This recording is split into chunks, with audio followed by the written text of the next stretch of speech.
नमस्कार प्यारे साथियों, आपका स्वागत है आपके अपने परिवार वाईसीटी बुक ऑफिशियल पर। कैसे हैं आप? उम्मीद है आप मस्त होंगे, ज़बरदस्त होंगे और आपकी तैयारी बहुत बेहतरीन तरीके से चल रही होगी। तो साथियों, आज हमारा प्रैक्टिस सेट नंबर 3 है।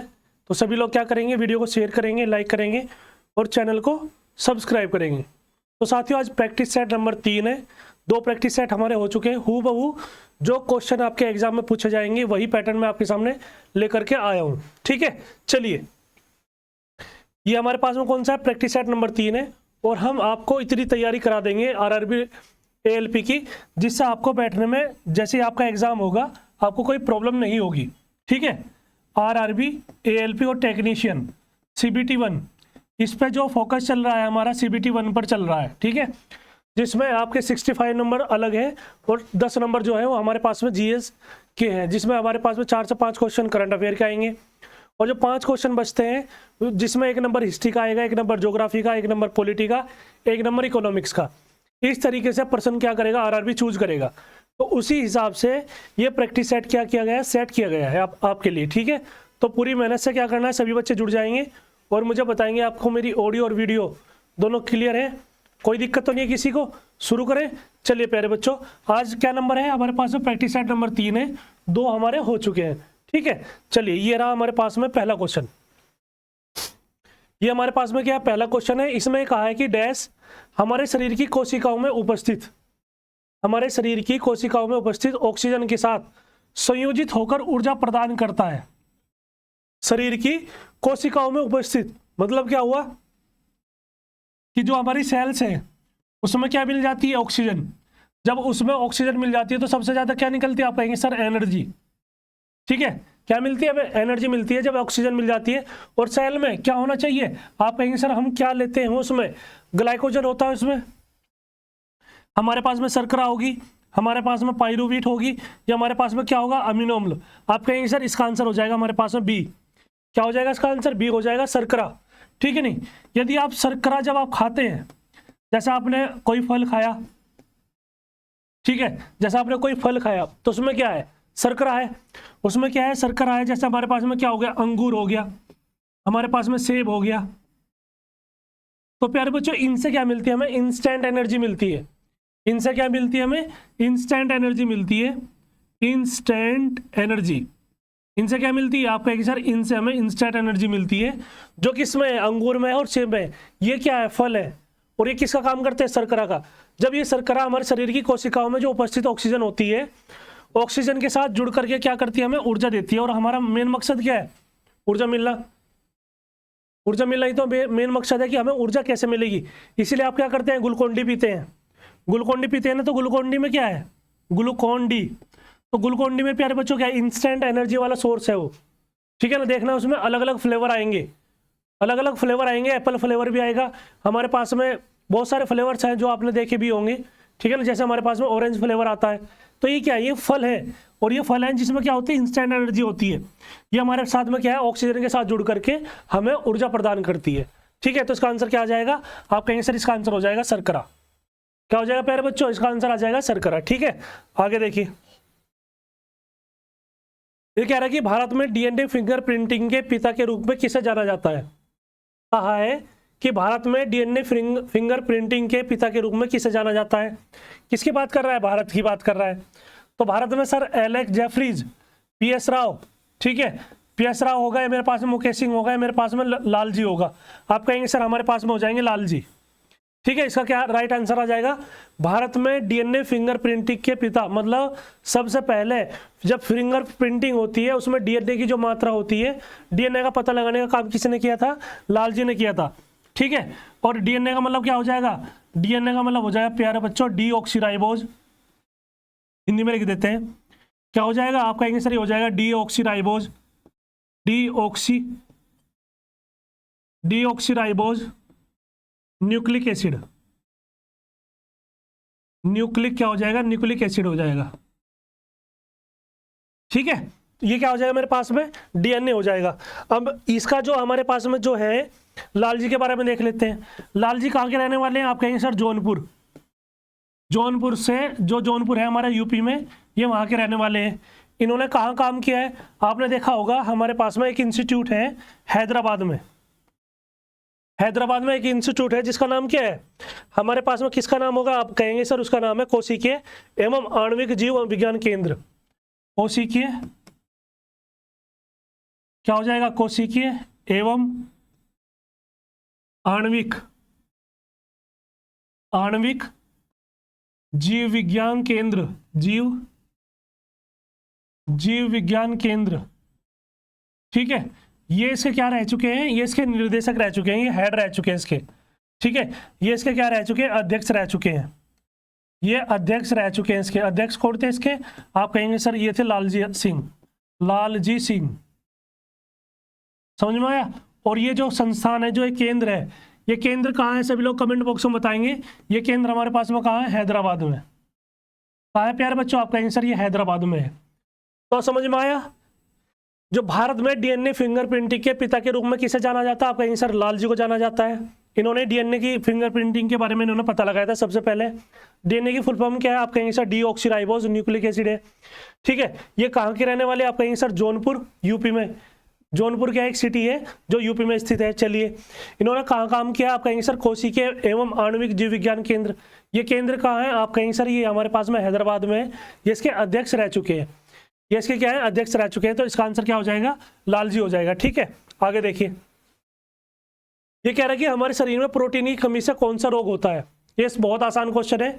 एक क्वेश्चन है ये हमारे पास में, जो किसी चीज की कमी से, जो विटामिन होता है, प्रोटीन्स होता है हमारे पास में, कार्बोहाइड्रेट, उनकी कमी से होने वाले रोगों का ये चैप्टर है। ठीक है, डिसीज का। कह रहा है कि हमारे शरीर में प्रोटीन की कमी से कौन सा रोग होता है, स्कर्वी, मेरे पास में बेरीबेरी, या मेरे पास में रिकेट्स, या मेरे पास में क्वाशियोकोर।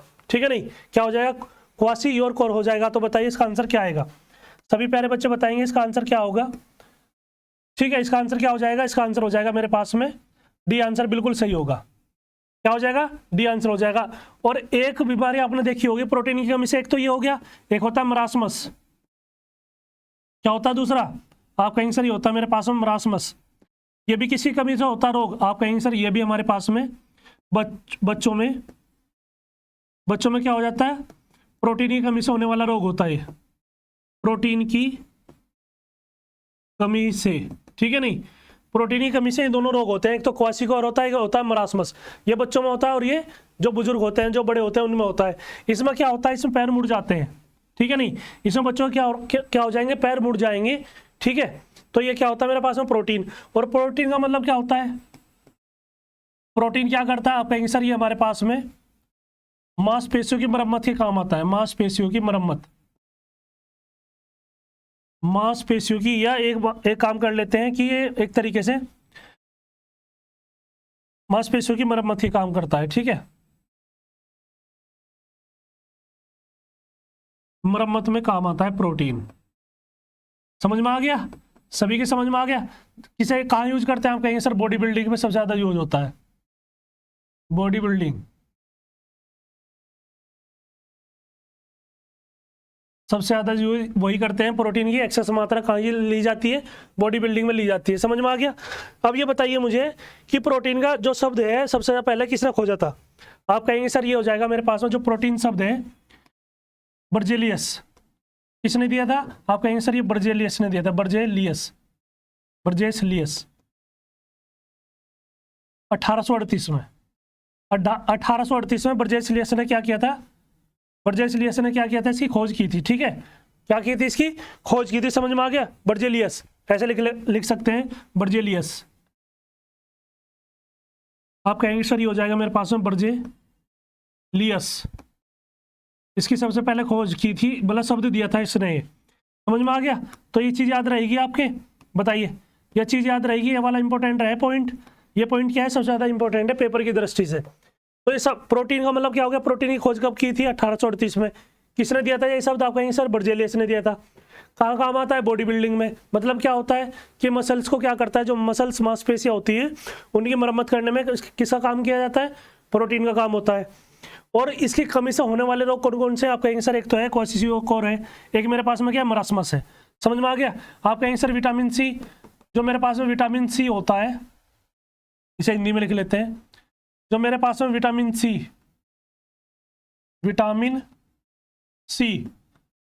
सी की कमी से कौन सा रोग होता है, स्कर्वी। ठीक है ना, और ये विटामिन सी किस में पाया जाता है?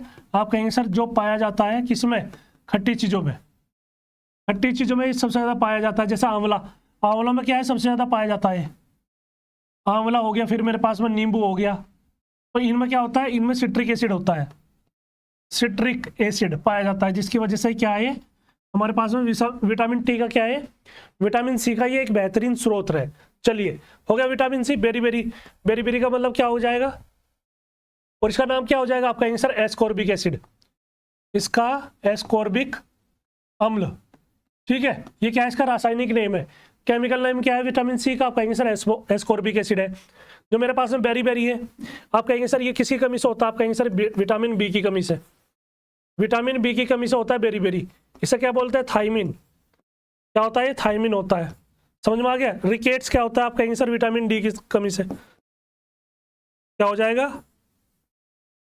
ये क्या हो जाएगा? विटामिन डी की कमी से होता है। ठीक है, विटामिन डी। और सबसे ज़्यादा विटामिन डी कहाँ मिलता है? जो आप धूप की रोशनी लेते हैं ना, जो धूप लेते हैं आप, धूप लेने से, धूप लेने से क्या होती है? इसकी पूर्ति हो जाती है, विटामिन डी की पूर्ति हो जाती है यदि आप धूप लेंगे। ठीक है, और इसमें क्या होता है? कैल्शियम की कमी से भी चीज़ें क्रिएट होती हैं विटामिन डी में। समझ में आ गया? चलिए, इसका जो केमिकल नेम है, जो इसका रासायनिक नाम है, क्या हो जाएगा? रासायनिक नाम क्या हो जाएगा प्यारे बच्चों? आप कहेंगे सर इसका नाम हो जाएगा कैल्सीफेरोल। क्या हो जाएगा? कैल्सीफेरोल। कैल्सीफेरोल इसका क्या हो जाएगा प्यारे बच्चों? आप कहेंगे सर इसका रासायनिक नेम हो जाएगा कैल्सीफेरोल।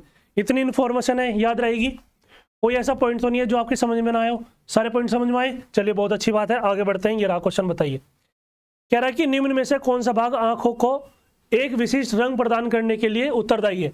देखो, केवल किसकी बात की? आंखों को एक विशिष्ट रंग, मतलब केवल जो रंग प्रदान करता है वो कौन सा भाग है, ये चीज़ पूछ रहा है आपसे। कॉर्निया है, आइरिस है, रेटिना है, या मेरे पास में लेंस है? आप कहेंगे सर लेंस तो वैसे ही नहीं होगा। आंसर क्या आ जाएगा इसका? आइरिस हो जाएगा। आइरिस क्या करता है? आंखों को एक रंग प्रदान करता है। देखा होगा आपने किसी की आंखें भूरी भूरी होती है, किसी की आंखें ब्लैक होती है, किसी की आंखें नीली होती है। ठीक है ना? तो आंखों के रंग, आंखों के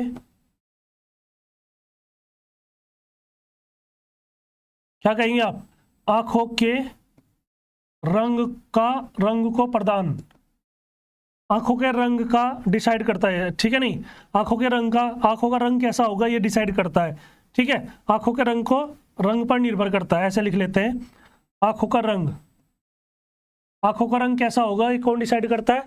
आप कहेंगे सर ये आइरिस होता है। मेरे पास में लेंस कितने प्रकार के होते हैं? आप कहेंगे सर एक तो होता है मेरे पास में अवतल लेंस।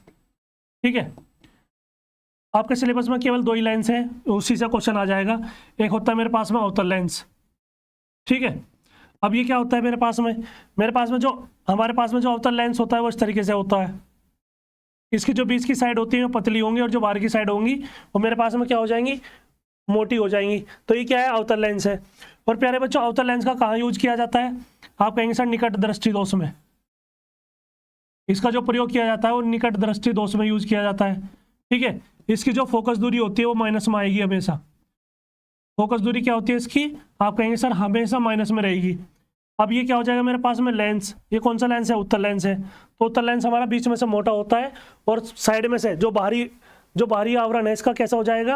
आप कहेंगे सर ये मेरे पास में पतला हो जाएगा, जो बाहरी हिस्सा है। आप कहेंगे सर इस तरीके से बना लीजिए। ये क्या हो जाएगा मेरे पास में? उत्तल लेंस हो जाएगा। इसका यूज कहाँ किया जाता है? आप कहेंगे सर इसे किया जाता है दूरदृष्टि दोष में। दूरदृष्टि दोष में इसका यूज किया जाता है। और जो मेरे पास में फोकस दूरी होती है इसकी जो फोकस दूरी होगी, इसकी फोकस दूरी कैसी हो जाएगी? हमेशा पॉजिटिव रहेगी। हमेशा कैसी रहेगी? पॉजिटिव रहेगी।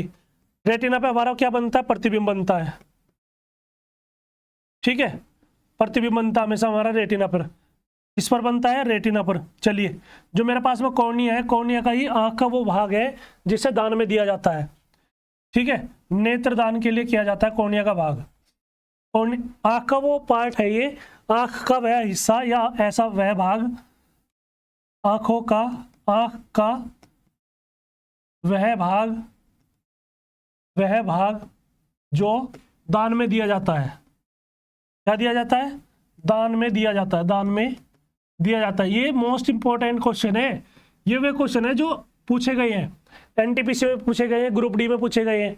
ठीक है, हमारे पास में ये मैं क्वेश्चन आपको वही करा रहा हूँ, साइंस के अलग से कोई क्वेश्चन नहीं करा रहा, वही क्वेश्चन करा रहा हूँ आपसे। ठीक है, तो इसका आंसर क्या आ जाएगा? इसका आंसर हो जाएगा कॉर्निया। आगे देखिए, ये देखिए कह रहा कि निम्न विकल्पों में से 3 कक्षीय हृदय वाले जीव का नाम बताइए, क्या होगा? निम्न विकल्पों में से 3 कक्षीय हृदय वाले, मतलब जिसमें क्या हो, 3 कक्षीय हृदय हो, जैसे 3 चैम्बर जिसे बोलते हैं। क्या बोलेंगे सर? आप कहेंगे सर 3 चैम्बर्स वाले। 3 चैम्बर्स वाले कौन कौन से हैं? जिसके हार्ट में 3 चैम्बर होते हैं, उसका जीव का नाम क्या है? ये चीज पूछ रहा है। बाघ है, कबूतर है, मछली है, या सैलामेंडर है? ठीक है, 5वें का क्या आंसर होगा? आप सभी लोग बताएंगे। आप कहेंगे सर मेरे पास में क्या हो जाएगा? सैलामेंडर हो जाएगा। क्या हो जाएगा? सैलामेंडर। क्योंकि आपको पता है सैलामेंडर में क्या आता है, एक तो आता है मेरे पास में उभयचर, क्या आता है मेरे पास में? उभयचर आता है, और एक आता है मेरे पास में सरीसृप। क्या आ जाएगा? सरीसृप आ जाएगा। ये चीज आपको पता है, मेरे पास में सैलामेंडर होता है और उभयचर और सरीसृप जीव है ना, ये 3 कक्षीय होते हैं। जितने भी होंगे ये क्या हो जाएंगे? 3 कक्षीय होंगे। इनका जो हृदय होगा ना वो 3 चैम्बर में क्या होगा? डिवाइड होगा। इतना चीज समझ में आ रही है? इतनी चीज समझ में आ रही किसी को? ठीक है, समझ में आ गया? इतनी कोई दिक्कत तो नहीं है किसी को भी? चलिए आगे देखिए, आगे बताइए। ये कह रहा है कि कोशिका में केंद्रक के अतिरिक्त, कोशिका में केंद्रक के अतिरिक्त निम्न में से कौन 2 कोशिकांगों में अपने डीएनए और राइबोसोम होते हैं? कोशिकांगों के अपने डीएनए और राइबोसोम होते हैं। लवक और माइटोकॉन्ड्रिया, लवक और गोल्जिकाएं। ठीक है, माइटोकॉन्ड्रिया और गोल्जिकाएं, ये होता है माइटोकॉन्ड्रिया और लाइसोसोम। तो प्यारे बच्चों ये कहा है कि कोशिका के केंद्रक के अतिरिक्त, कह रहा है कि जो कोशिका जो केंद्र होता है उसके अतिरिक्त निम्न में से किन 2 कोशिकांगों में, मतलब कोशिका के अंग में डीएनए भी होगा उसका अपना और राइबोसोम भी होगा। केवल एक ही ऐसा है हमारे पास में, एक तो लवक है और एक मेरे पास में क्या है? माइटोकॉन्ड्रिया। माइटोकॉन्ड्रिया को क्या कहा जाता है? आप कहेंगे सर पावर हाउस। सेल का क्या कहा जाता है? आप कहेंगे सर पावर हाउस बोला जाता है। पावर हाउस का मतलब क्या हो जाएगा? आप कहेंगे सर ऊर्जा घर। इसे क्या बोला जाता है? कोशिका का ऊर्जा घर बोला जाता है। और ये मेरे पास में क्या है? हरित लवक। ये क्या होते हैं मेरे पास में? प्लास्टिड, जो कलर प्रदान करते हैं, ये रंग प्रदान करने वाले लवक होते हैं। आगे देखिए, कह रहा है कि किस धातु का अपर रूप विद्युत का सुचालक होता है? किस धातु का अपर रूप जो है? एलोट्रोप। ठीक है ना, एलोट्रोप जो है विद्युत का सुचालक होता है। ये चीज पूछ रहा है। कार्बन, सल्फर, फास्फोरस और मेरे पास में ऑक्सीजन, ये चीज आपसे पूछ रहा है। आपने केवल एक ही चीज पढ़ी होगी, मेरे पास में अपर रूप किसका? कार्बन का। ठीक है, कार्बन का अपर रूप होता है। जैसे मेरे पास में क्या हो गया? हीरा हो गया, ये भी क्या है? कार्बन का अपर रूप है। समझ में आ गया? फिर अब देखिए अपर रूप होते क्या है? अपर रूप, इसकी डेफिनेशन लिख देता हूं मैं। तो ये कह रहा है कि कार्बन का एक विशिष्ट ऐसा रूप, क्या कहेंगे आप? कि कार्बन का अपर रूप क्या है? किसी विशेष तत्व के विभिन्न भौतिक रूप है। किसी अपर रूप जो है किसी विशेष तत्व, किसी विशेष तत्व, किसी विशेष तत्व के, क्या कहेंगे आप? कहेंगे सर किसी विशेष तत्व के भौतिक गुण, किसी विशेष तत्व के विभिन्न भौतिक रूप में रूप है जिसमें वह तत्व विद्यमान होता है। तत्व के विभिन्न, विशेष तत्व के विभिन्न भौतिक तत्व है, विभिन्न भौतिक तत्व है, तत्व होते हैं या भौतिक तत्व है या होते हैं जिसमें, क्या कह रहा है? कहेगा कि भौतिक रूप है। ठीक है, क्या कहेंगे आप? कि ये भौतिक रूप है, भौतिक रूप है जिसमें, क्या कहेंगे प्यारे बच्चों? अपर रूप वो होता है कि जो किसी विशेष तत्व के विभिन्न भौतिक रूप है ना? किसी तत्व का, किसी विशेष तत्व का विभिन्न, किसी विशेष तत्व का, क्या कहेंगे आप? कहेंगे सर किसी विशेष तत्व का वह भौतिक गुण, वह भौतिक रूप है जिसमें, वह भौतिक रूप है जिसमें वह तत्व विद्यमान हो सकता है, जिसमें वह तत्व विद्यमान हो सकता है, विद्यमान हो सकता है। ये एनसीईआरटी की परिभाषा है, विद्यमान हो सकता है। प्यारे बच्चों ये क्या है? एनसीईआरटी की परिभाषा है, इसे हमेशा याद रखना है। अपर रूप विद्यमान हो सकता है, विद्यमान होता है, ऐसा लिख लीजिए, विद्यमान होता है। समझ में आ गया? इसे क्या कहेंगे आप? कहेंगे सर ये हो जाएगा मेरे पास में, जैसे कार्बन है, कार्बन क्या होता है मेरे पास में? कार्बन होता है C6H12 होता है। ये मेरे पास में क्या है? ये कार्बन है। तो कार्बन का अपर रूप क्या कहलाता है? आप कहेंगे सर इसका, यदि हम अपर रूप की बात करें, अपर रूप तो आप क्या कहेंगे सर, इसका अपर रूप हो जाएगा मेरे पास में एक तो फ्लोरीन होता है, एक मेरे पास में क्या हो जाएगा ग्रेफाइट, क्या हो जाएगा ग्रेफाइट हो जाएगा कार्बन का। ये किसका है, ये कार्बन का अपर रूप है। फिर दूसरा क्या हो जाएगा मेरे पास में, हीरा या डायमंड हो जाएगा। क्या हो जाएगा मेरे पास में, हीरा या डायमंड, एक ही बात है। तो ये क्या हो जाएगा आप कहीं से, ये कार्बन के अपर रूप है। और कार्बन जो है, जो अपर रूप है किसी विशेष तत्व का विभिन्न भौतिक रूप है जिसमें वह है तत्व विद्यमान होता है, जिसमें वह तत्व क्या होता है विद्यमान होता है, उसे अपर रूप कहा जाता है। तो ये सल्फर हो जाएगा मेरे पास में, ये फास्फोरस हो जाएगा, ये मेरे पास में क्या हो जाएगा ऑक्सीजन हो जाएगा। ठीक है, आगे देखिए, ये बताइए, कह रहा कि धात्विक गुण बढ़ता है मैग्नीशियम से बेरिनियम, मैग्नीशियम से, कह रहा कि मैग्नीशियम से बेरियम नहीं, पोटेशियम से सीजियम। आप कहेंगे सर ये तो बिल्कुल गलत है, ठीक है नहीं। कह रहा कि अधात्विक गुण बढ़ता है। मैंने आपको बताया था कि अधात्विक गुण कैसे बढ़ेगा, जब आप बाएं साइड से, जैसे ही हमारे पास में ये क्या है, मेरे पास में ये क्या है प्यारे बच्चों, आप कहेंगे सर ये मेंडलीफ की आवर्त सारणी है इस तरीके से। यहाँ क्या हो जाएगा, यहाँ पे लेंथेनाइड और एक्टिनाइड हो जाएंगे। जब आप बाएं साइड से इधर को जाएंगे तो जो अधात्विक गुण है वो बढ़ता है, हमारे पास में जो धात्विक गुण है वो कम हो जाएगा, तो अधात्विक गुण क्या हो जाएगा वो बढ़ जाएगा। जब बाएं साइड से आप क्या जाएंगे, दाईं साइड जाएंगे। आप कहेंगे सर ये सोडियम है और ये क्लोरीन है, इसका आंसर क्या आ जाएगा, सोडियम से क्लोरीन, क्योंकि सोडियम क्या है धातु है, और जो मेरे पास में क्लोरीन है, जो मेरे पास में क्लोरीन है, ये एक तो गैस है और दूसरा क्या है, ये हैलोजन है। ये क्या है मेरे पास में, हैलोजन है। और इसके बाद क्या आता है, आप कहेंगे सर इसके बाद आता है हमारे पास में अक्रिय गैसें। क्या आता है, आप कहेंगे सर निष्क्रिय गैसें आते हैं या अक्रिय गैसें आती हैं। ठीक है, जैसे मेरे पास में क्या हो जाएगा, हीलियम हो जाएगा, फिर मेरे पास में नियोन हो जाएगा, फिर मेरे पास में आर्गन हो जाएगा, फिर मेरे पास में क्रिप्टॉन हो जाएगा। ये सारी गैसें कैसी हैं, आप कहेंगे सर ये सारी की सारी गैसें ये अक्रिय गैसें हैं, जो रिएक्शन नहीं करती है। ये अक्रिय गैस है, जो क्रिया ना करे, जो गैसें क्रिया नहीं करती, जो गैसें या जो क्रिया ना करे, जो क्रिया मतलब क्रिया का मतलब जो रिएक्शन ना करे, ठीक है, जो रिएक्शन ना करे, जो गैसें रिएक्शन ना करती हो, जो क्रिया ना करे, ठीक है, उसे क्या कहा जाता है, उसे कहा जाएगा अक्रिय गैस। उसे क्या कहा जाएगा, अक्रिय गैस कहा जाएगा। और प्यारे बच्चों हैलोजन क्या होती है, आप कहेंगे सर एफ, मेरे पास में Cl, ये हो जाएगा Br और ये हो जाएगा I। ठीक है, FCl Br क्या हो जाएगा हमारे पास में, ये हैलोजन्स हो जाएंगे। ठीक है, आगे देखिए, आइए बताइए, कह रहा कि विद्युत का उपयोग करके जल के ऑक्सीजन और हाइड्रोजन गैस के रूप में अपघटन की प्रक्रिया को क्या कहा जाता है। आप देखिए आपके पास क्या है, H2O है, आपके पास क्या है, H2O है। यदि आप इसे ब्रेक करेंगे, क्या करना पड़ेगा आपको, इसे गर्म करना पड़ेगा, तो जल का विकास होगा, जल का आयनीकरण होगा, जल का विद्युत अपघटन होगा। जब आप इसे गर्म करेंगे, ठीक है नहीं, जब आप इसमें विद्युत प्रवाहित करेंगे, क्या करेंगे इसमें विद्युत प्रवाहित करेंगे, क्या करेंगे इसमें इलेक्ट्रिसिटी। जब आप इसमें इलेक्ट्रिसिटी प्रवाहित करेंगे, इलेक्ट्रिसिटी का क्या होगा फ्लो, जब इलेक्ट्रिसिटी का फ्लो हो जाएगा तो ये अपने मूल तत्व में क्या हो जाएगा, विभाजित हो जाएगा। ये अपने मूल तत्वों में क्या हो जाएगा, विभाजित हो जाएगा। कौन, पानी। तो क्या हुआ ये जल का, आप कहेंगे सर जल का विद्युत अपघटन हुआ। तो ये प्रक्रिया क्या कहलाएगी, आप कहेंगे सर ये जो प्रोसेस है इसे कहते हैं जल का विद्युत अपघटन, जल का विद्युत अपघटन। ठीक है, जल का विद्युत अपघटन इसे बोला जाता है, अपघटन। समझ में आ गया, यहाँ तक कोई दिक्कत नहीं किसी प्यारे बच्चे को। ठीक है, तो इसका आंसर क्या आ जाएगा, आप कहेंगे सर इसका आंसर हो जाएगा मेरे पास में सी आंसर, बिल्कुल सही हो जाएगा। सी आंसर क्या आ जाएगा इसका, बिल्कुल सही आ जाएगा, और ये रहा इसका करेक्ट आंसर। ठीक है, आगे देखिए, ये बताइए, कह रहा है कि अणु जो है शब्द के परिचय डैश 1896 के आसपास कराया गया था, जॉन डाल्टन ने किया था। आप कहेंगे सर जॉन डाल्टन कौन थे, आप कहेंगे सर ये तो आंशिक दाब की संकल्पना देने वाले थे, आंशिक दाब की संकल्पना इन्होंने दी थी।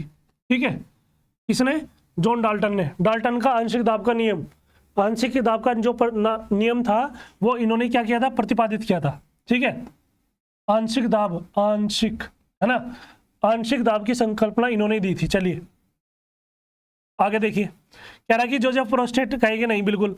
विल्हेम ओस्टवाल्ड बिल्कुल सही है, तो इसका क्या हो जाएगा, आप कहेंगे सर इसका आंसर हो जाएगा बिल्कुल सी। क्या हो जाएगा इसका आंसर, बिल्कुल सी हो जाएगा। विल्हेम ओस्टवाल्ड ने क्या किया था हमारे पास में 1896 में, 1896 में अणु का सिद्धांत दिया था। ठीक है नहीं, ठीक है, समझ में आ गया। तो इसका आंसर क्या हो जाएगा, सी आंसर बिल्कुल सही हो जाएगा।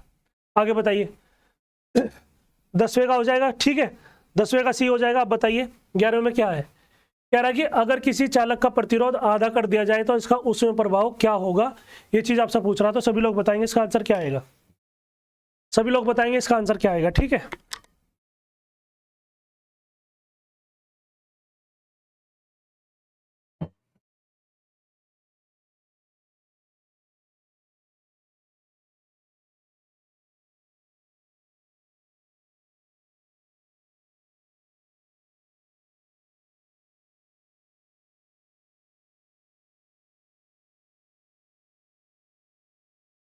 देखिए ये क्या है,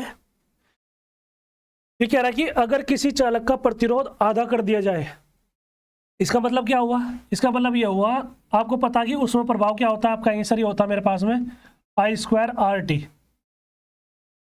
क्या होता है मेरे पास में, आपका आंसर इसे बोलते हैं H को क्या बोलते हैं, ये मेरे पास में एक फॉर्मूला है, ठीक है। H क्या हो जाएगा मेरे पास में, उसमें प्रभाव हो जाएगा, उसमें प्रभाव। I क्या हो जाएगा मेरे पास में, ये हो जाएगा मेरे पास में धारा। R क्या हो जाएगा मेरे पास में, प्रतिरोध। R क्या हो जाएगा मेरे पास में, प्रतिरोध हो जाएगा। T क्या हो जाएगा मेरे पास में, T क्या हो जाएगा मेरे पास में, आपका आंसर ही हो जाएगा टाइम, मतलब समय। क्या हो जाएगा मेरे पास में, ये मेरे पास में समय आ जाएगा, ठीक है। चलिए तो आपको यहाँ से पता लग रहा है कि H जो होगा वो I² के बराबर होगा, मतलब समानुपाती होगा। फिर दूसरी चीज पता लग रही है कि जो H होगा वो R के क्या हो जाएगा, समानुपाती। जो समय के समानुपाती हो जाएगा, आपका आंसर ही हो जाएगा H अनुक्रमानुपाती T के। इतनी चीज समझ में आ रही है, चलिए सभी की समझ में आ गई, बहुत अच्छी बात है। अब क्वेश्चन में ये कहा है कि अगर किसी चालक का प्रतिरोध आधा कर दी जाए, इसका मतलब क्या हुआ, इसका मतलब हुआ कि ये इसकी बात कर रहा है, इसकी बात कर रहा है, ये H अनुक्रमानुपाती R की बात कर रहा है। और ये कैसा साइन है, आप कहेंगे सर यदि R बढ़ेगा तो H भी बढ़ेगा, और यदि H बढ़ेगा तो R भी बढ़ेगा। यदि R आधा हो गया है तो H भी क्या हो जाएगा, आधा हो जाएगा। यदि R चौथाई हो गया है, 1/4, तो हमारे पास में H भी क्या हो जाएगा, 1/4 हो जाएगा। क्यों हो जाएगा, क्योंकि इन दोनों में कौन सा रिलेशन है, समानुपाती है। इन दोनों में प्यारे बच्चों कौन सा रिलेशन है, आपका आंसर समानुपाती है। तो उसका आंसर क्या आ जाएगा, आपका आंसर आधा हो जाएगा। और ये रहा इसका बी आंसर, बिल्कुल सही। आगे देखिए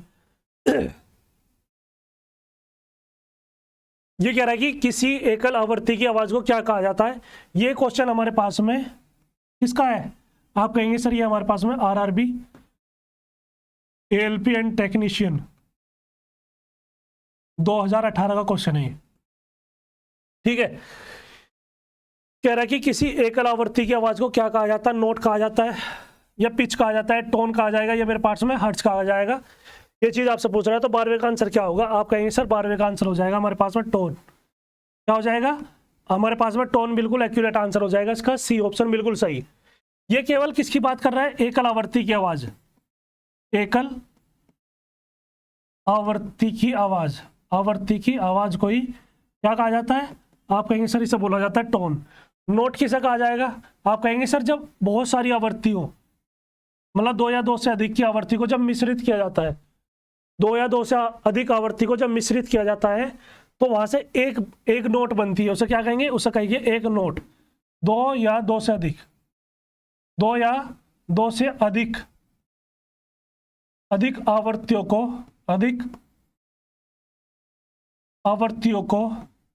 आवर्तियों को जब मिश्रित किया जाता है, जब मिश्रित किया जाता है, इसका मतलब पता समझ में क्या आया, इसका मतलब ये हुआ प्यारे बच्चों कि देखो आप भी गाना गा रहे हो, पीछे से एक लड़की है वो भी गाना गा रही है, ठीक है ना, दोनों एक साथ गाने गा रहे हैं, और पीछे से बहुत सारी लड़कियां खड़ी हैं, लड़के खड़े हैं जो उसे क्या कर रहे हैं, बैकग्राउंड साउंड दे रहे हैं, आवाज में दे रहे हैं ना। आपने देखा भी होगा कि कोई गाना गाता है तो थोड़ी देर तक पीछे कुछ साउंड चलती रहती है। अब वो कैसी आवृत्ति होगी, आपकी आवृत्ति अलग हो गई, जो पीछे गा रहे हैं उनकी आवृत्ति अलग होगी, उनकी कम आवाज आएगी, आपकी ज़्यादा आएगी, एक तरीके से बैकग्राउंड साउंड जो चलता है। तो उसे क्या कहेंगे आप कहेंगे सर ये हो जाएगा 2 या 2 से अधिक आवृत्तियों को जब मिश्रित किया जाता है तब उसे क्या कहा जाता है, आप कहेंगे जब साउंड निकलता है उसे नोट कहा जाता है। उसे क्या कहेंगे, आप उसे नोट कहेंगे, ठीक है, उसे क्या कहेंगे, नोट कहेंगे। और जो मेरी पिच है, पिच को क्या बोला जाता है, आप कहेंगे इसे तारतु बोला जाता है। क्या बोला जाता है, इसे तारतु बोला जाता है। ये क्या हो जाएगा, आप कहेंगे सर इसे बोला जाता है तारतु। और ये मेरे पास में क्या है, आवर्ती की यूनिट है। आवर्ती का मात्रक क्या होता है आप कहेंगे सर, आवर्ती n बराबर क्या होता है, 1 बटा आवर्तकाल 1/t। और इसे बोलते हैं सेकंड इनवर्स। क्या बोलते हैं इसे, सेकंड इनवर्स बोला जाता है, सेकंड इनवर्स हो जाएगा। और इसे क्या बोला जाता है, हर्ट्ज बोला जाता है। इसे क्या बोला जाता है, हर्ट्ज बोला जाता है। और आपको एक फॉर्मूला पता है कि v बराबर क्या होता है, n गुना लैम्डा। ठीक है, ये क्या हो जाएगा मेरे पास में, प्रकाशीय गति भी हो सकती है। और ये क्या मेरे पास में, गति। और ये मेरे पास में क्या हो जाएगा, आवर्ती। और ये हो जाएगा तरंग दैर्ध्य, तरंग की तरंग दैर्ध्य। और से क्या कहेंगे, तरंग की गति। ये हो जाएगा मेरे पास में तरंग गति, मान लीजिए ये आवर्ती हो जाएगा। ये भी फॉर्मूला याद रखना है। और प्यारे बच्चों ये भी फॉर्मूला हमेशा याद रखना है आपको। ठीक है, आगे देखिए, कह रहा है कि जब किसी वस्तु को पानी में डुबाया जाता है तो उस पर ऊपर की तरफ एक बल कार्य करता है, तो उसे क्या कहा जाता है। मैंने आपको बताया था कि सबसे पहले ये सिद्धांत किसने दिया था। मेरे पास में क्या एक ब्लॉक है, ये मेरे पास में क्या है, लकड़ी का ब्लॉक है। इसका है, आप कहेंगे सर ये लकड़ी का गुटका है। और ये क्या मेरे पास में पानी है। तो ये क्या किया, जब जैसे आपने इसे नीचे डाला तो सपोज करो इतना डूबेगा इस तरीके से, है ना। ये इस तरीके से डूब गया। ये कुछ डूबा हुआ है और कुछ बाहर है। ये आंशिक रूप से डूबा हुआ है। ये क्या है, आंशिक रूप से क्या हुआ है, डूबा हुआ है। आंशिक रूप से डूबा हुआ। आंशिक रूप से क्या है प्यारे बच्चों, आप कहेंगे सर ये आंशिक रूप से डूबा हुआ है।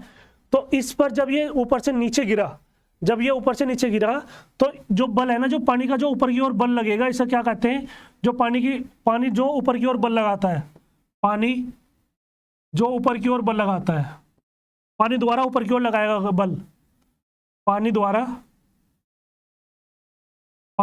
ऊपर की ओर लगाया गया बल, ऊपर की ओर लगाया गया बल किसके बराबर हो जाएगा, आप कहेंगे सर उत्प्लावन बल के। क्या हो जाएगा, उत्प्लावन बल के बराबर हो जाएगा। समझ में आ गया, इतनी चीज समझ में आ गई सभी के, किसी को कोई दिक्कत नहीं है। तो इसका आंसर क्या आ जाएगा, आप कहेंगे सर ये हो जाएगा मेरे पास में बी आंसर बिल्कुल सही हो जाएगा।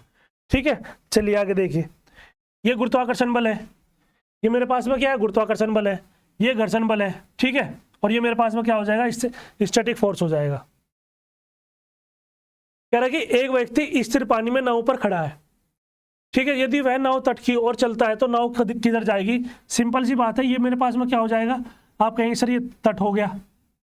ये मेरे पास में क्या, आप कहेंगे सर ये तट हो गया। यहाँ पे पेड़ है इस तरीके से, और समझ में आ जाएगा आपके। ठीक है, ये मेरे पास में क्या है, पेड़ है। और ये क्या है हमारे पास में, आप कहेंगे सर ये नाव है। ये क्या है मेरे पास में, आप कहेंगे सर ये नाव है। और यहाँ पे कोई लड़का इस तरीके से बैठा था, अब वो इधर जाएगा, ये क्या हो जाएगा, तट। ये क्या हो जाएगा मेरे पास में, ये तट हो जाएगा। इसका मतलब हुआ कि जब ये लड़का इधर जाएगा तो ये नाव किधर जाएगी, आप कहेंगे सर ये नाव तट से दूसरी तरफ जाएगी। ये किधर जाएगी, आप कहेंगे सर ये नाव जो है मेरे पास में दूसरी तरफ जाएगी। और ये तट कैसा बनाया मैंने, आप कहेंगे सर ये पेड़ है। और पेड़ कहाँ होते हैं, तट पे तो होते हैं। ये क्या हो जाएगा मेरे पास में, पेड़ इस तरीके से। कि चलो भाई अब नाव है, ये मेरे पास में क्या है, नहर है, इस तरीके से पानी बह रहा है इसके अंदर। ये क्या हो जाएगी, नाव। और ये क्या हो जाएगा, पानी मतलब जल। ये इधर को बह रहा है, मतलब सीधा बह रहा है।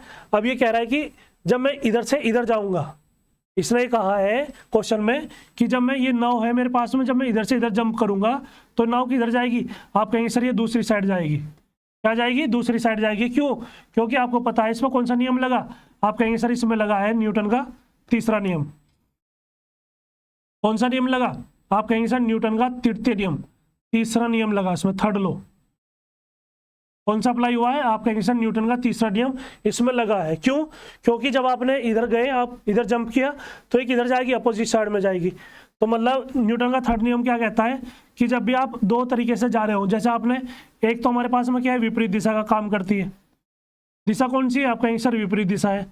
और जो बल लगा है, जो बल हो जाएगा मेरे पास में, वो बल हो जाएंगे मेरे पास में समान। बल कैसे लगे, आप कहेंगे सर समान लगे। और दिशा कौन सी हो जाएगी, आप कहेंगे सर विपरीत दिशा में। बल दोनों लगे, क्योंकि आपको इधर से उठना है, इधर कूदना है, तो बल वो भी लगेगा। और उसी बल से क्या होगा, ये हमारे पास में नाव है उसी डायरेक्शन में जाएगी। तो नाव तट से दूर चली जाएगी, स्थिर रहेगी, तट की ओर जाएगी या डूब जाएगी। आप कहेंगे सर ये जो नाव है मेरे पास में, ये तट से कहाँ जाएगी, दूर जाएगी। तट से कहाँ जाएगी, आप कहेंगे सर ये नाव तट से दूर चली जाएगी। ठीक है, यहाँ तक किसी को कोई दिक्कत? यहाँ तक किसी प्यारे बच्चों को कोई दिक्कत नहीं है? चलो आगे बढ़े, बिल्कुल सही है, आगे देखिए ये रहा।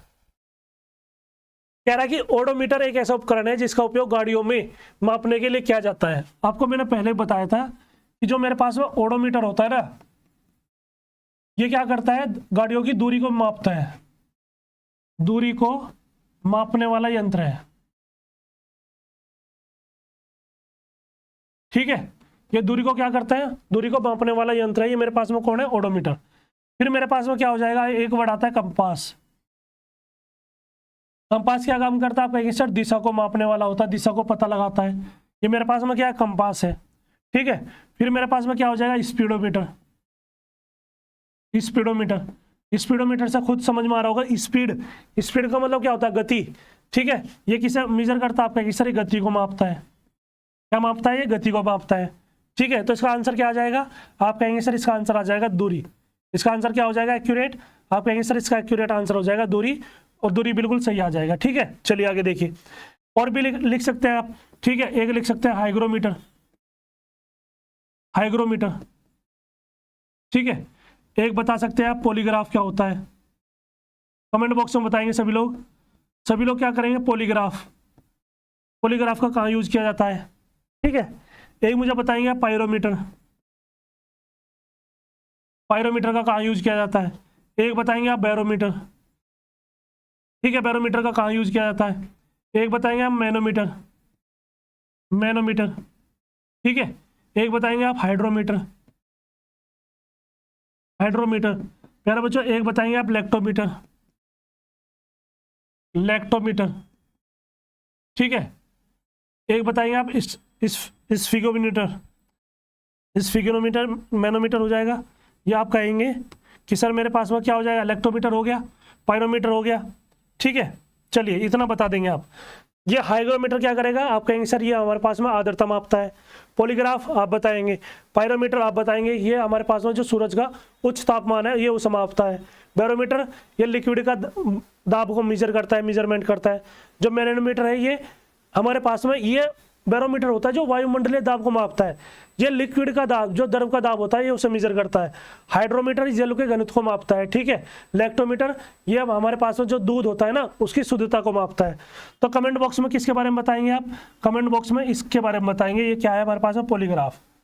क्या प्यारे बच्चों, आप कहेंगे सर पॉलीग्राफ कहाँ यूज करते हैं, ये चीज़ आप मुझे बताएंगे कमेंट बॉक्स में। समझ में आ गया। यदि आप नहीं बताएंगे तो फिर मैं कल बताऊंगा। और मैं पहली बात तो ये कल की क्लास में भी डिस्कस हुआ है और ये परसों की क्लास में भी डिस्कस हुआ है, ठीक है। चलिए आगे देखिए, ये बताएंगे यहाँ से क्या है, यहाँ से हमारे पास में रीजनिंग के क्वेश्चन शुरू है। अब ये कह रहा है कि शिवा जो है एक बल्ब को 1 घंटे 37 मिनट 39 सेकेंड बजे चालू करता है और उसी दिन इसे 11:28 32 सेकेंड बजे बंद कर देता है। बल्ब कितनी अवधि के लिए चालू की स्थिति में था, ये चीज़ आपको बतानी है। तो आप क्या कहेंगे, मेरे पास में ये क्या है 11 घंटे है और ये मेरे पास में क्या है 28 मिनट है और ये क्या हो जाएगा 32 सेकेंड हो जाएगा, ठीक है। ये हो जाएगा 1 घंटा हो जाएगा, 37 हो जाएगा और ये हो जाएगा मेरे पास में 39 सेकेंड हो जाएगा, ठीक है। यदि आप इसमें से घटा देंगे, यदि आप इस टाइम में से यदि इसे घटा देंगे तो आंसर आ जाएगा आपका। आप कहेंगे केवल ये क्या कह रहा है, घटाने वाले की चीज़ पूछ रहा है कि घटाएंगे कैसे। अब देखिए 32 सेकेंड में से 39 सेकेंड तो आप घटा नहीं सकते, तो क्या लेना पड़ेगा आपको, इधर से 1 मिनट कैरी लेनी पड़ेगी। तो 1 मिनट का मतलब क्या होता है 60 सेकंड, 60 सेकंड में, और ये कितने हो जाएंगे आप कहेंगे सर 60 सेकंड पहले हो गए, 32 सेकंड ये 92 हो गए। तो 92 में से क्या करेंगे आप 39 को घटाएंगे तो कितना बचेगा 3 और ये बचाएगा 5। तो कितना बच गया आप कहेंगे सर यहाँ पे बच गया मेरे पास में 53 सेकंड हो गया। कितना आ गया मेरे पास में, सभी लोग बताएंगे यहाँ पे कितना बच गया आप कहेंगे सर यहाँ पे 53 आ गया। चलिए 53 सेकंड हो गया। फिर ये कह रहा है कि यहाँ पे कितना बच गया आप कहेंगे सर यहाँ पे 27 मिनट हो गया और यहाँ पे कितना है आप कहेंगे सर यहाँ पे 37 मिनट है। तो 27 में से 37 मिनट तो नहीं जाएंगी, तो 1 घंटा इधर से लेंगे। 1 घंटे में कितनी मिनट होती है 60, तो 60 और 27 कितना हो जाएंगे आप कहेंगे सर ये हो जाएगा 87। कितना हो जाएगा 87 और ये हो जाएगा 37, तो कितना बच गया आप कहेंगे सर 50 मिनट हो गया। चलिए इधर आपने 1 घंटा लिया था, माइनस किया था 1, तो कितना बच गया 10, 10 में से 1 जाएगा तो कितना बच जाएगा आप कहेंगे सर 9 घंटे। 9 घंटे 50 मिनट और 53 सेकंड, बताइए कौन सा है, 9 घंटे 50 मिनट 53 सेकंड। और प्यारे बच्चों ये है मेरे पास में इसका आंसर बिल्कुल सही कौन सा हो जाएगा? बी आंसर बिल्कुल सही हो जाएगा।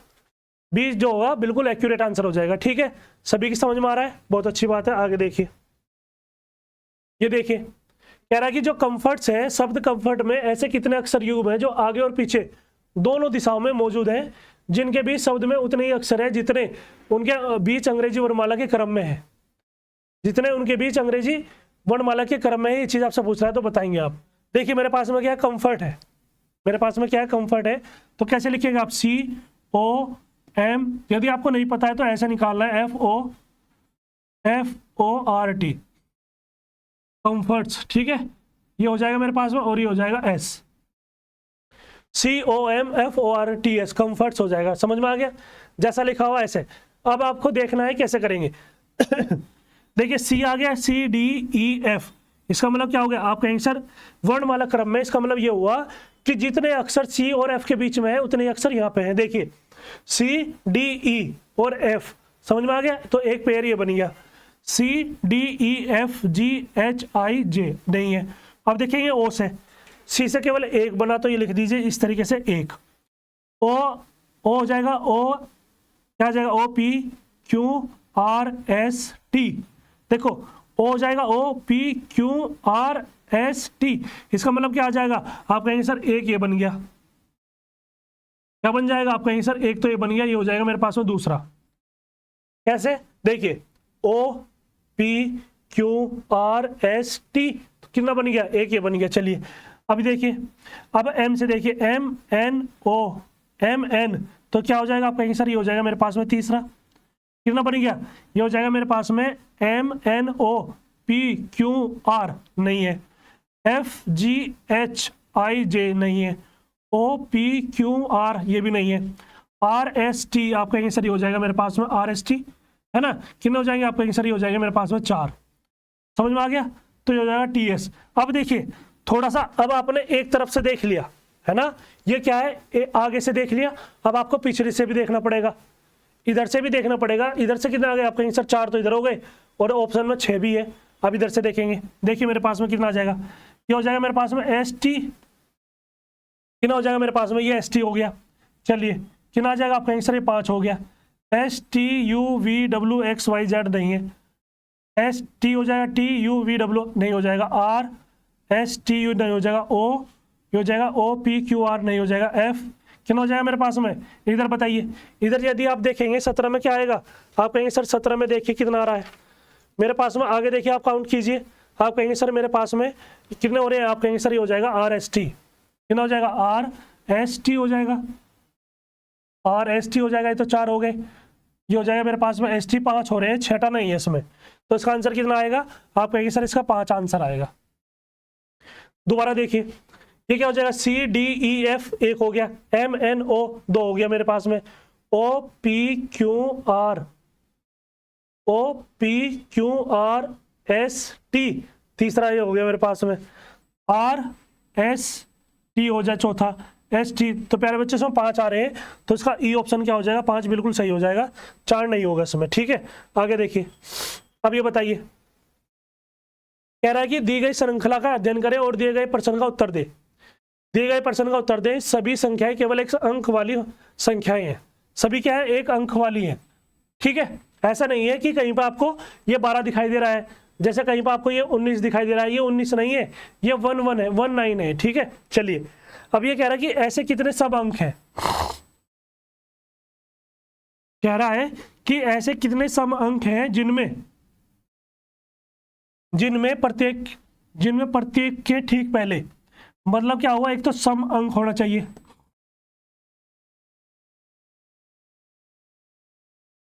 मेरे पास में क्या है? एक तो सम अंक होना चाहिए। क्या हो जाएगा मेरे पास में? सम अंक, मतलब जो 2 से कटता हो, एक तो ये होना चाहिए। चलिए बिल्कुल ठीक है, ये हो गया। फिर कह रहा है कि जिनमें से प्रत्येक के ठीक पहले एक पूर्ण वर्ग हो। इससे पहले क्या हो? आप कहेंगे सर इससे पहले कोई भी संख्या हो, वो मेरे पास में क्या होनी चाहिए? पूर्ण वर्ग होनी चाहिए। चलिए फिर कह रहा है कि उसके ठीक बाद क्या होनी चाहिए? एक विषम अंक होना चाहिए, और मतलब यहाँ पे क्या होना चाहिए? एक विषम अंक आना चाहिए। यहाँ पे क्या हो जाएगा? एक विषम अंक आना चाहिए। ठीक है, देखिए सभी देखेंगे प्यारे बच्चे, चेक करेंगे, बताएंगे इसमें कितने हैं। सभी प्यारे बच्चे बताएंगे इसमें कितने हैं, ठीक है।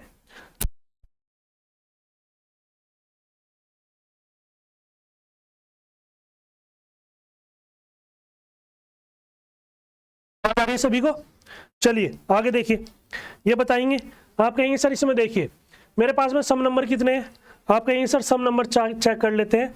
मेरे पास में एक सम नंबर तो ये हो गया, मेरे पास में क्या हो गया, एक सम नंबर तो ये है, ठीक है। चलिए अब देखिए, आप कहेंगे कि सर मेरे पास में एक तो सम नंबर है, लेकिन यहाँ पे क्या है, विषम नंबर है, विषम अंक है। आप कहेंगे सर नहीं, ये तो गलत हो जाएगा। ये क्या हो जाएगा मेरे पास में, आप कहेंगे सर ये तो गलत हो गया। चलिए ये मेरे पास में क्या हो गया प्यारे बच्चों, गलत हो गया। अब देखिए मेरे पास में क्या है, मेरे पास में 7 है यहाँ पे, आप कहेंगे सर समअंक होना चाहिए, ये समअंक था, मेरे पास में नहीं है। अब देखिए मेरे पास में समअंक है, बिल्कुल सही है, ये हो जाएगा मेरे पास में पहला, क्या हो जाएगा 1 2 5।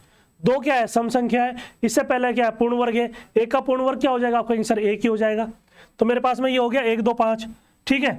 आगे देखिए मेरे पास में क्या है, आप कहेंगे सर पहले कोई सम संख्या देखिए, आप कहेंगे सर ये रही सम संख्या, क्या हो जाएगी, आप कहेंगे सर बीच में जो है समअंक है, और ये क्या है, पूर्ण का स्क्वायर है, मतलब पूर्ण वर्ग है, और ये क्या हो जाएगा मेरे पास में 7। 7 क्या है, एक विषम संख्या है, बिल्कुल सही है।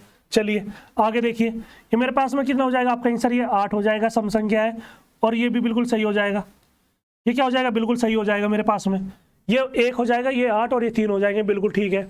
अब देखिए मेरे पास में क्या है, ये सम संख्या है, आप कहेंगे सर सम तो है, लेकिन ये इस पूर्ण स्क्वायर नहीं है, गलत हो जाएगा। ये सम संख्या हो जाएगी, आप कहेंगे सर 1 ही हो जाएगा मेरे पास में, क्या हो जाएगा मेरे पास में 1, तो ये हो गया। अब आगे बताएंगे, आप कहेंगे सर आगे कुछ नहीं है, तो कितने हो गए, आप कहेंगे सर मेरे पास में 4 हो गए, और 4 ही क्या हो जाएगा, इसका राइट आंसर हो जाएगा, ये रहा इसका बी आंसर। क्या हो जाएगा इसका, बी आंसर, बिल्कुल सही हो जाएगा। सभी प्यारे बच्चे बताएंगे कमेंट बॉक्स में, सभी को समझ में आ रहा है, सभी को समझ में आ रहा है, कोई दिक्कत नहीं है। चलिए आगे देखिए, ये बताइए क्वेश्चन में ये चीज़ें कैसे करेंगे, इस क्वेश्चन को कैसे करेंगे सभी लोग बताएंगे, ठीक है। अब ये कह रहा है कि छात्र एक 5 छात्र हैं जो एक ही पंक्ति में बैठे हैं, 1 2 3 4 और एक ही हो जाएगा 5। सुनील न तो आस्था के और न ही श्याम के बगल में बैठा है।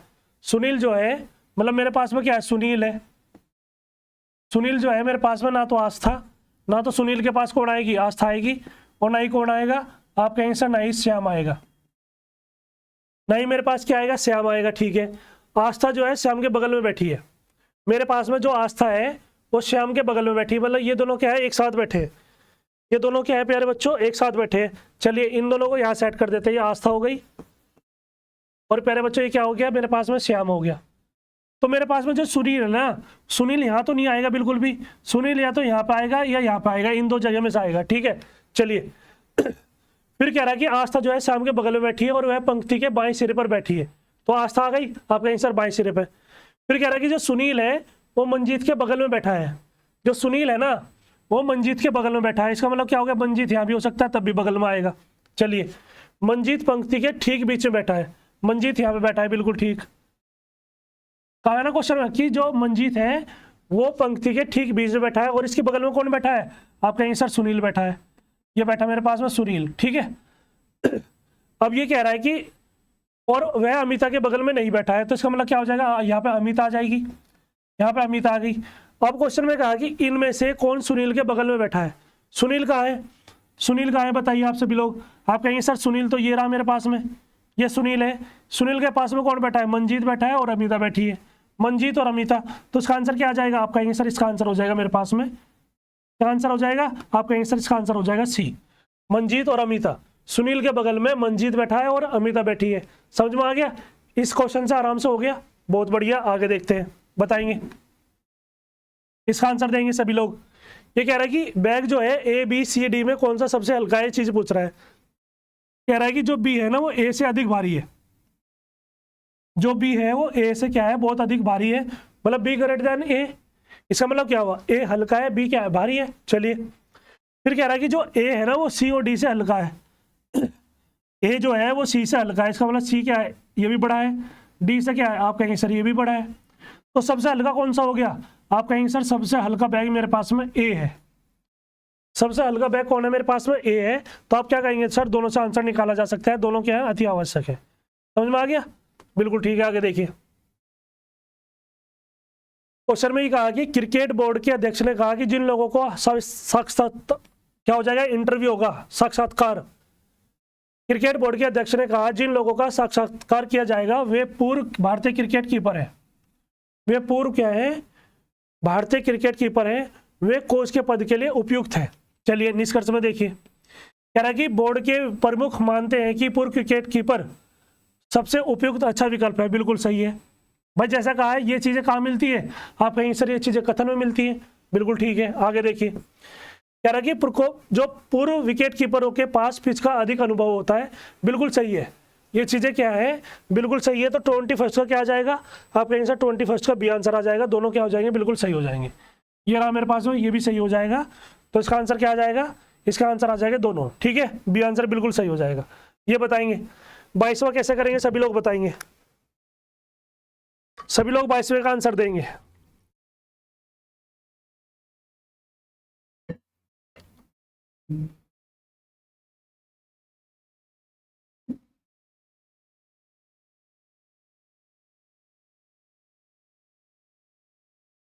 सभी प्यारे बच्चे बताएंगे इसका आंसर क्या होगा। देखिए मेरे पास में क्या है,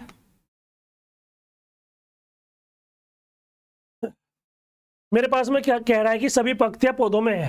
ठीक है, नहीं सभी पंक्तियां पौधे हैं, ऐसा कर सकते हैं। ये क्या हो जाएगा मेरे पास में, पंक्तियां, सभी पंक्तियां क्या मेरे पास में पौधे हैं। चलिए ठीक है, फिर कह रहा है कि सभी पौधे क्या बगीचे में है। सभी पौधे क्या, आप कहेंगे सर ये बगीचे हैं, ये रहा बगीचे। चलिए ठीक है, तो फिर कह रहा है कि सभी बगीचों में पंक्तियां हैं। अब देखो सभी कहा है इसने, सभी, तो सभी कहाँ है, बगीचे ऊपर है। मेरे पास में क्या है, बगीचे क्या ऊपर है। जब बगीचे ऊपर है मेरे पास में, सभी बगीचों में पंक्तियां हैं, तो पंक्तियां तो नीचे हो जाएगी। आपका ये सर ये गलत हो गया। दूसरे में कहा कि सभी बगीचों में पौधा है, सभी बगीचों में, सभी बगीचों में पौधा है, आपका आंसर नहीं है, ये कुछ हो जाएंगे। इसका आंसर क्या आ जाएगा, आपका आंसर नहीं तो फर्स्ट और नहीं क्या हो जाएगा, सेकंड। डी आंसर बिल्कुल सही होगा। आगे देखिए, ये देखिए मेरे पास में क्या कह रहा है, इस क्वेश्चन को करेंगे सभी लोग। इसमें ये कहा है क्वेश्चन में, ये पजल के क्वेश्चन है सारे। कह रहा है कि 5 व्यक्ति KLMNOP को एक महीने की 5 अलग अलग तारीखों, अर्थात पहली, दूसरी, तीसरी, चौथी, पांचवी, पहली तारीख, दूसरी तारीख, तीसरी, चौथी और प्यारे बच्चों ये हो जाएगी 5वीं तारीख। ठीक है, ये कहा है इसने। तो ये कह रहा है कि L को M के ठीक बाद वाली तारीख को वेतन मिलता है। L को M के ठीक बाद, M के ठीक बाद मतलब ये इस तरीके से आएगा, M के ठीक बाद कौन आ जाएगा, L को M के ठीक बाद वाली तारीख को वेतन मिलता है। N को K के ठीक पहले, N को K के ठीक पहले, तो K के ठीक पहले किसे मिलेगा, N को वेतन मिलता है। P को कह रहा है कि P को K के ठीक बाद, P को K के ठीक बाद मतलब P को K के ठीक बाद क्या मिलता है, ये हमारे पास में क्या हो जाएगा, P को वेतन मिलता है, ठीक बाद वाली तारीख को वेतन मिलता है। तो P को महीने की 3 तारीख को वेतन मिलता है, तो P क्या हो जाएगा, फिक्स हो जाएगा। P मेरे प्यारे बच्चों ये बताइए क्या हो जाएगा, बिल्कुल फिक्स हो जाएगा। तो P से पहले क्या आएगा, आप कहेंगे सर P से पहले मेरे पास में क्या आ जाएगा, K आ जाएगा। P से पहले क्या आएगा, आप कहेंगे सर K आ जाएगा। K से पहले कौन है, N है। ठीक है, तो मेरे पास में क्या बच गया, आप कहेंगे सर ये L हो जाएगा और ये हो जाएगा M। जैसा क्वेश्चन कहा था तुरंत ऐसे ही सोल्व हो गया, कुछ भी नहीं लगाया, कोई भी माइंड नहीं लगाया, जैसा कहा है तुरंत हो गया। कह रहा है कि M को किस तारीख को वेतन मिलता है, ये चीज आपसे पूछ रहा है। M कहाँ है, आप कहेंगे सर ये हो जाएगा 4th। ठीक है, तो इसका आंसर क्या आ जाएगा, आप कहेंगे सर इसका आंसर हो जाएगा मेरे पास में 4th। ठीक है, ये हो जाएगा मेरे पास में इसका बी आंसर बिल्कुल सही आ जाएगा। ठीक है, आगे देखिए, ये बताएंगे क्वेश्चन में कहा है कि दिए गए वेन आरेख से उन चिकित्सकों की संख्या ज्ञात कीजिए जो सर्जन है लेकिन सामान्य चिकित्सक नहीं है। कह रहा है कि जो सामान्य चिकित्सक है वो नहीं है। तो प्यारे बच्चों जहां पे मैं आपको ये सर्कल बना रहा हूं ना, ये क्या हो जाएगा, खत्म हो जाएगा। क्या हो गया मेरे पास में, ये खत्म हो गया। चलिए अब ये कह रहा है कि उन चिकित्सक की आपको वैल्यू बतानी है जो सर्जन है। ठीक है, ये चिकित्सक होगा, ये सर्जन हो गए, तो एक ही संख्या बच रही है जो मेरे पास में दोनों है। इसका आंसर क्या आ जाएगा, आप कहेंगे सर इसका आंसर हो जाएगा मेरे पास में 5 और ये बिल्कुल सही हो जाएगा। ठीक है, चलिए आगे देखिए,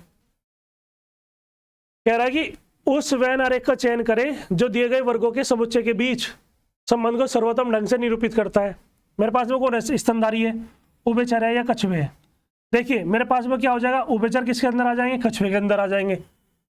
उभयचर जितने भी कछुए होते हैं वो सारे के सारे क्या होते हैं, उभयचर होते हैं।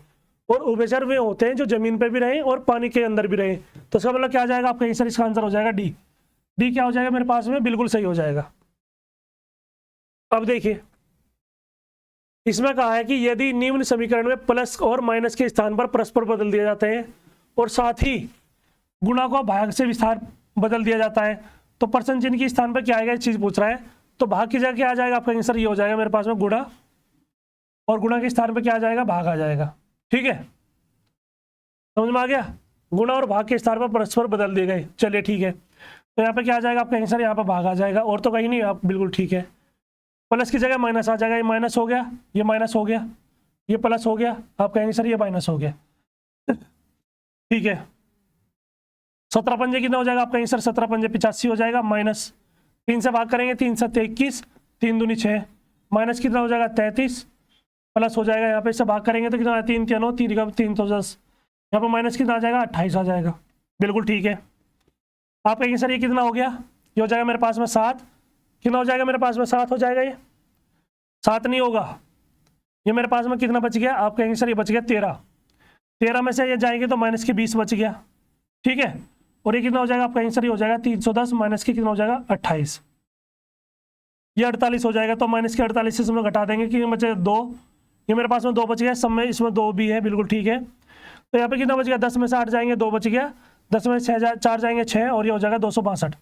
तो इसका आंसर कितना आ जाएगा आपका आंसर, इसका आंसर हो जाएगा 262। बिल्कुल सही आंसर आ जाएगा। ठीक है, क्या हो जाएगा इसका, बी आंसर बिल्कुल सही हो जाएगा। आगे देखिए, अब देखिए ये भी क्वेश्चन बहुत कंसेप्चुअल है, इसे कैसे करेंगे। यह देखिए कह रहा है कि जो हैज है वो बताता है कि बी का पिता ए है, जो हमारे पास में डॉलर है वो बी की माँ ए है, इस तरीके से आपको बताता है। तो क्वेश्चन जो है हमारे पास में ये है, क्वेश्चन जो है प्यारे बच्चों हमारे पास में ये है, इसका आंसर आपको बताना है। ठीक है, तो ये कहा है कि जो P@Q है उसका क्या मतलब होगा, @ का आपका आंसर ये है। कह रहा है कि बी का पति जो है वो ए है, क्यू का पति कौन है, पी है। यहाँ पर बनाएंगे क्यू का पति कौन हो जाएगा आपका आंसर, ये पी हो जाएगा, ये पति हो गया, तो ये कौन हो जाएगी, इसकी पत्नी हो जाएगी। बिल्कुल ठीक है, जो मेरे पास में डॉलर है वो क्या कहता है, कहता है कि बी की माँ जो है वो ए है, तो यू की मान कौन हो जाएगी आपका आंसर, यू की माँ हो जाएगी मेरे पास में क्यू हो जाएगी। ठीक है, चलिए जो बराबर का निशान है ये कहता है कि बी का भाई कौन है, ए है, तो आर का भाई कौन हो जाएगा, आर का भाई यू हो जाएगा। आर का भाई कौन है आपका आंसर, आर का भाई मेरे पास में यू है। ये तो कहा है, मतलब जो बराबर का निशान लगा हुआ है ना, ये कह रहा है कि जो बी का भाई जो है वो ए है, तो आर का भाई कौन है आपका आंसर, बी का भाई, तो आर का भाई यू है। आर का भाई जो है वो यू है, आर का भाई कौन है, यू है।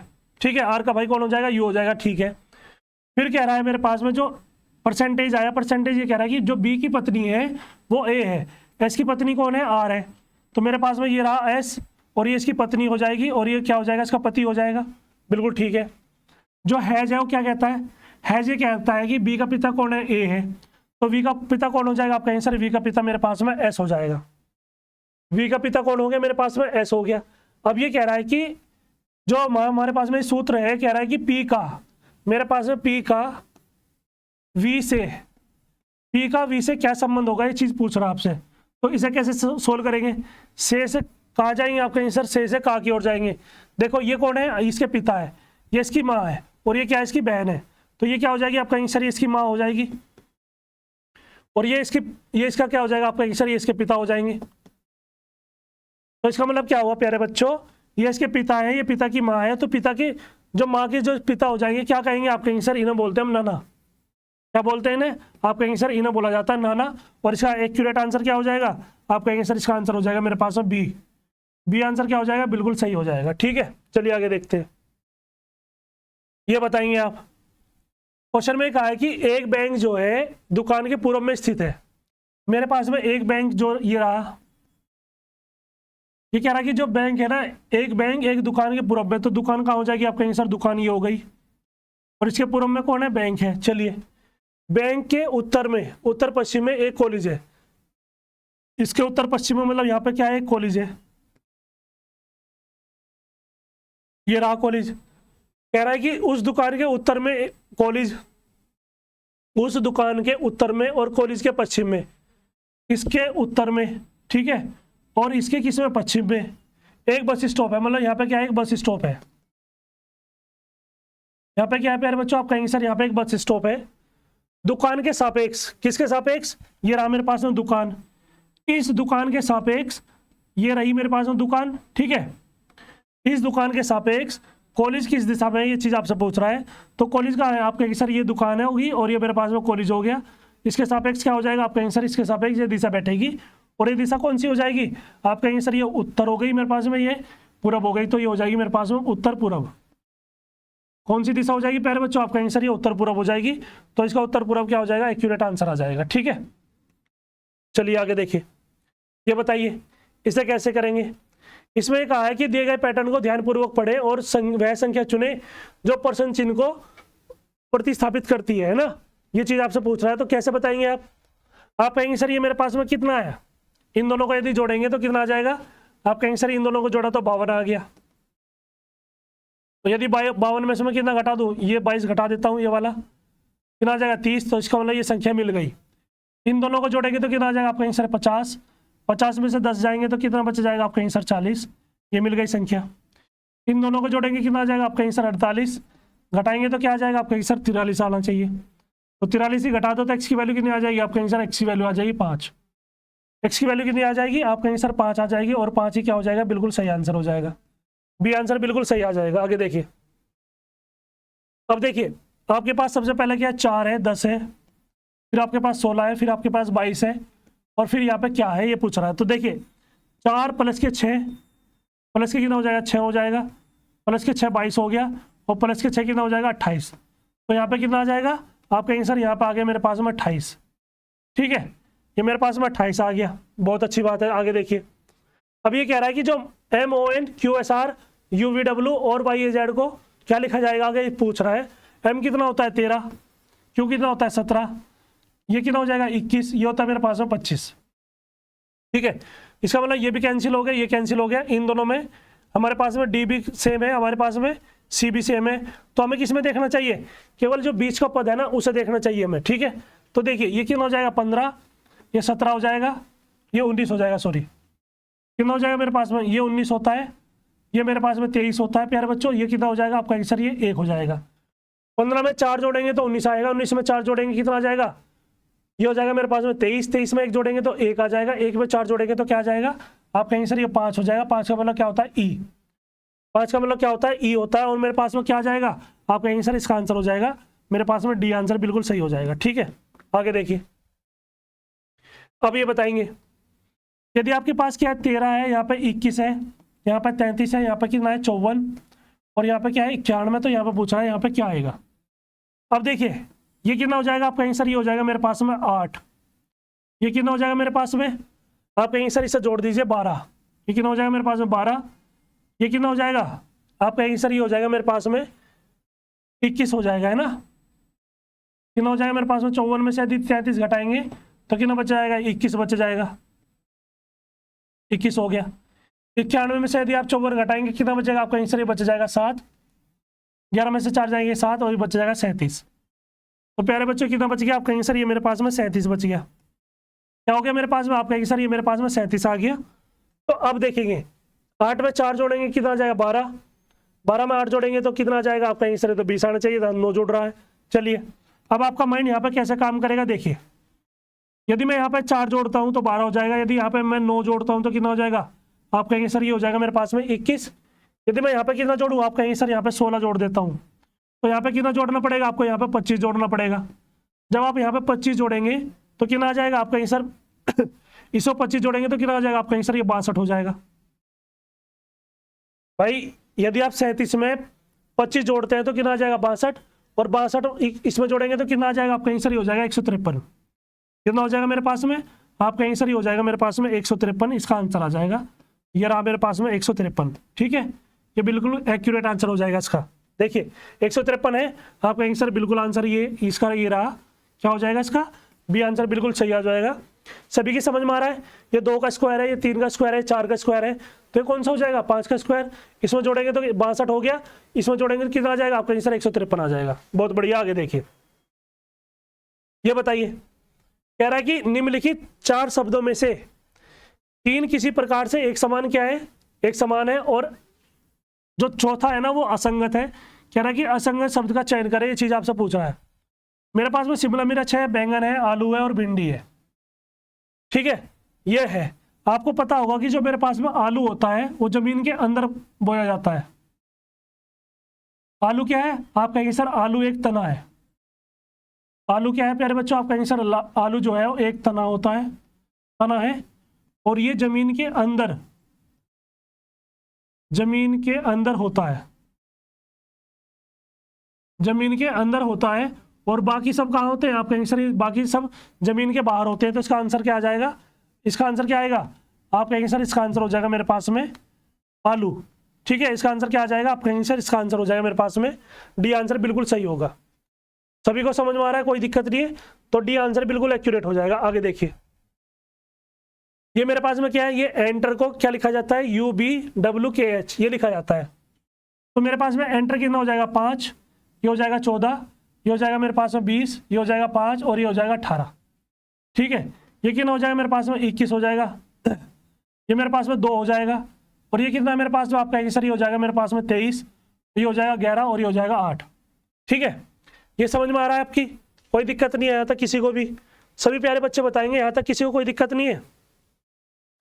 यहाँ तक किसी को कोई दिक्कत तो नहीं है ना? बताएंगे सभी लोग? आप कहेंगे सर यहाँ तक किसी को कोई दिक्कत नहीं है, ठीक है? चलिए, अब आप मुझे ये बताएंगे कि यदि मैं इसमें क्या करूं, प्लस के 3 जोड़ देता हूं तो कितना आ जाएगा? आप कहेंगे सर ये 8 आ जाएगा। प्लस के 3 जोड़ा तो 8 आ गया। यदि मैं इसमें 3 घटा देता हूं तो कितना आ जाएगा? आप कहेंगे सर माइनस के 3 आ जाएगा। 14 में से माइनस के 3 करा तो 11 हो गया।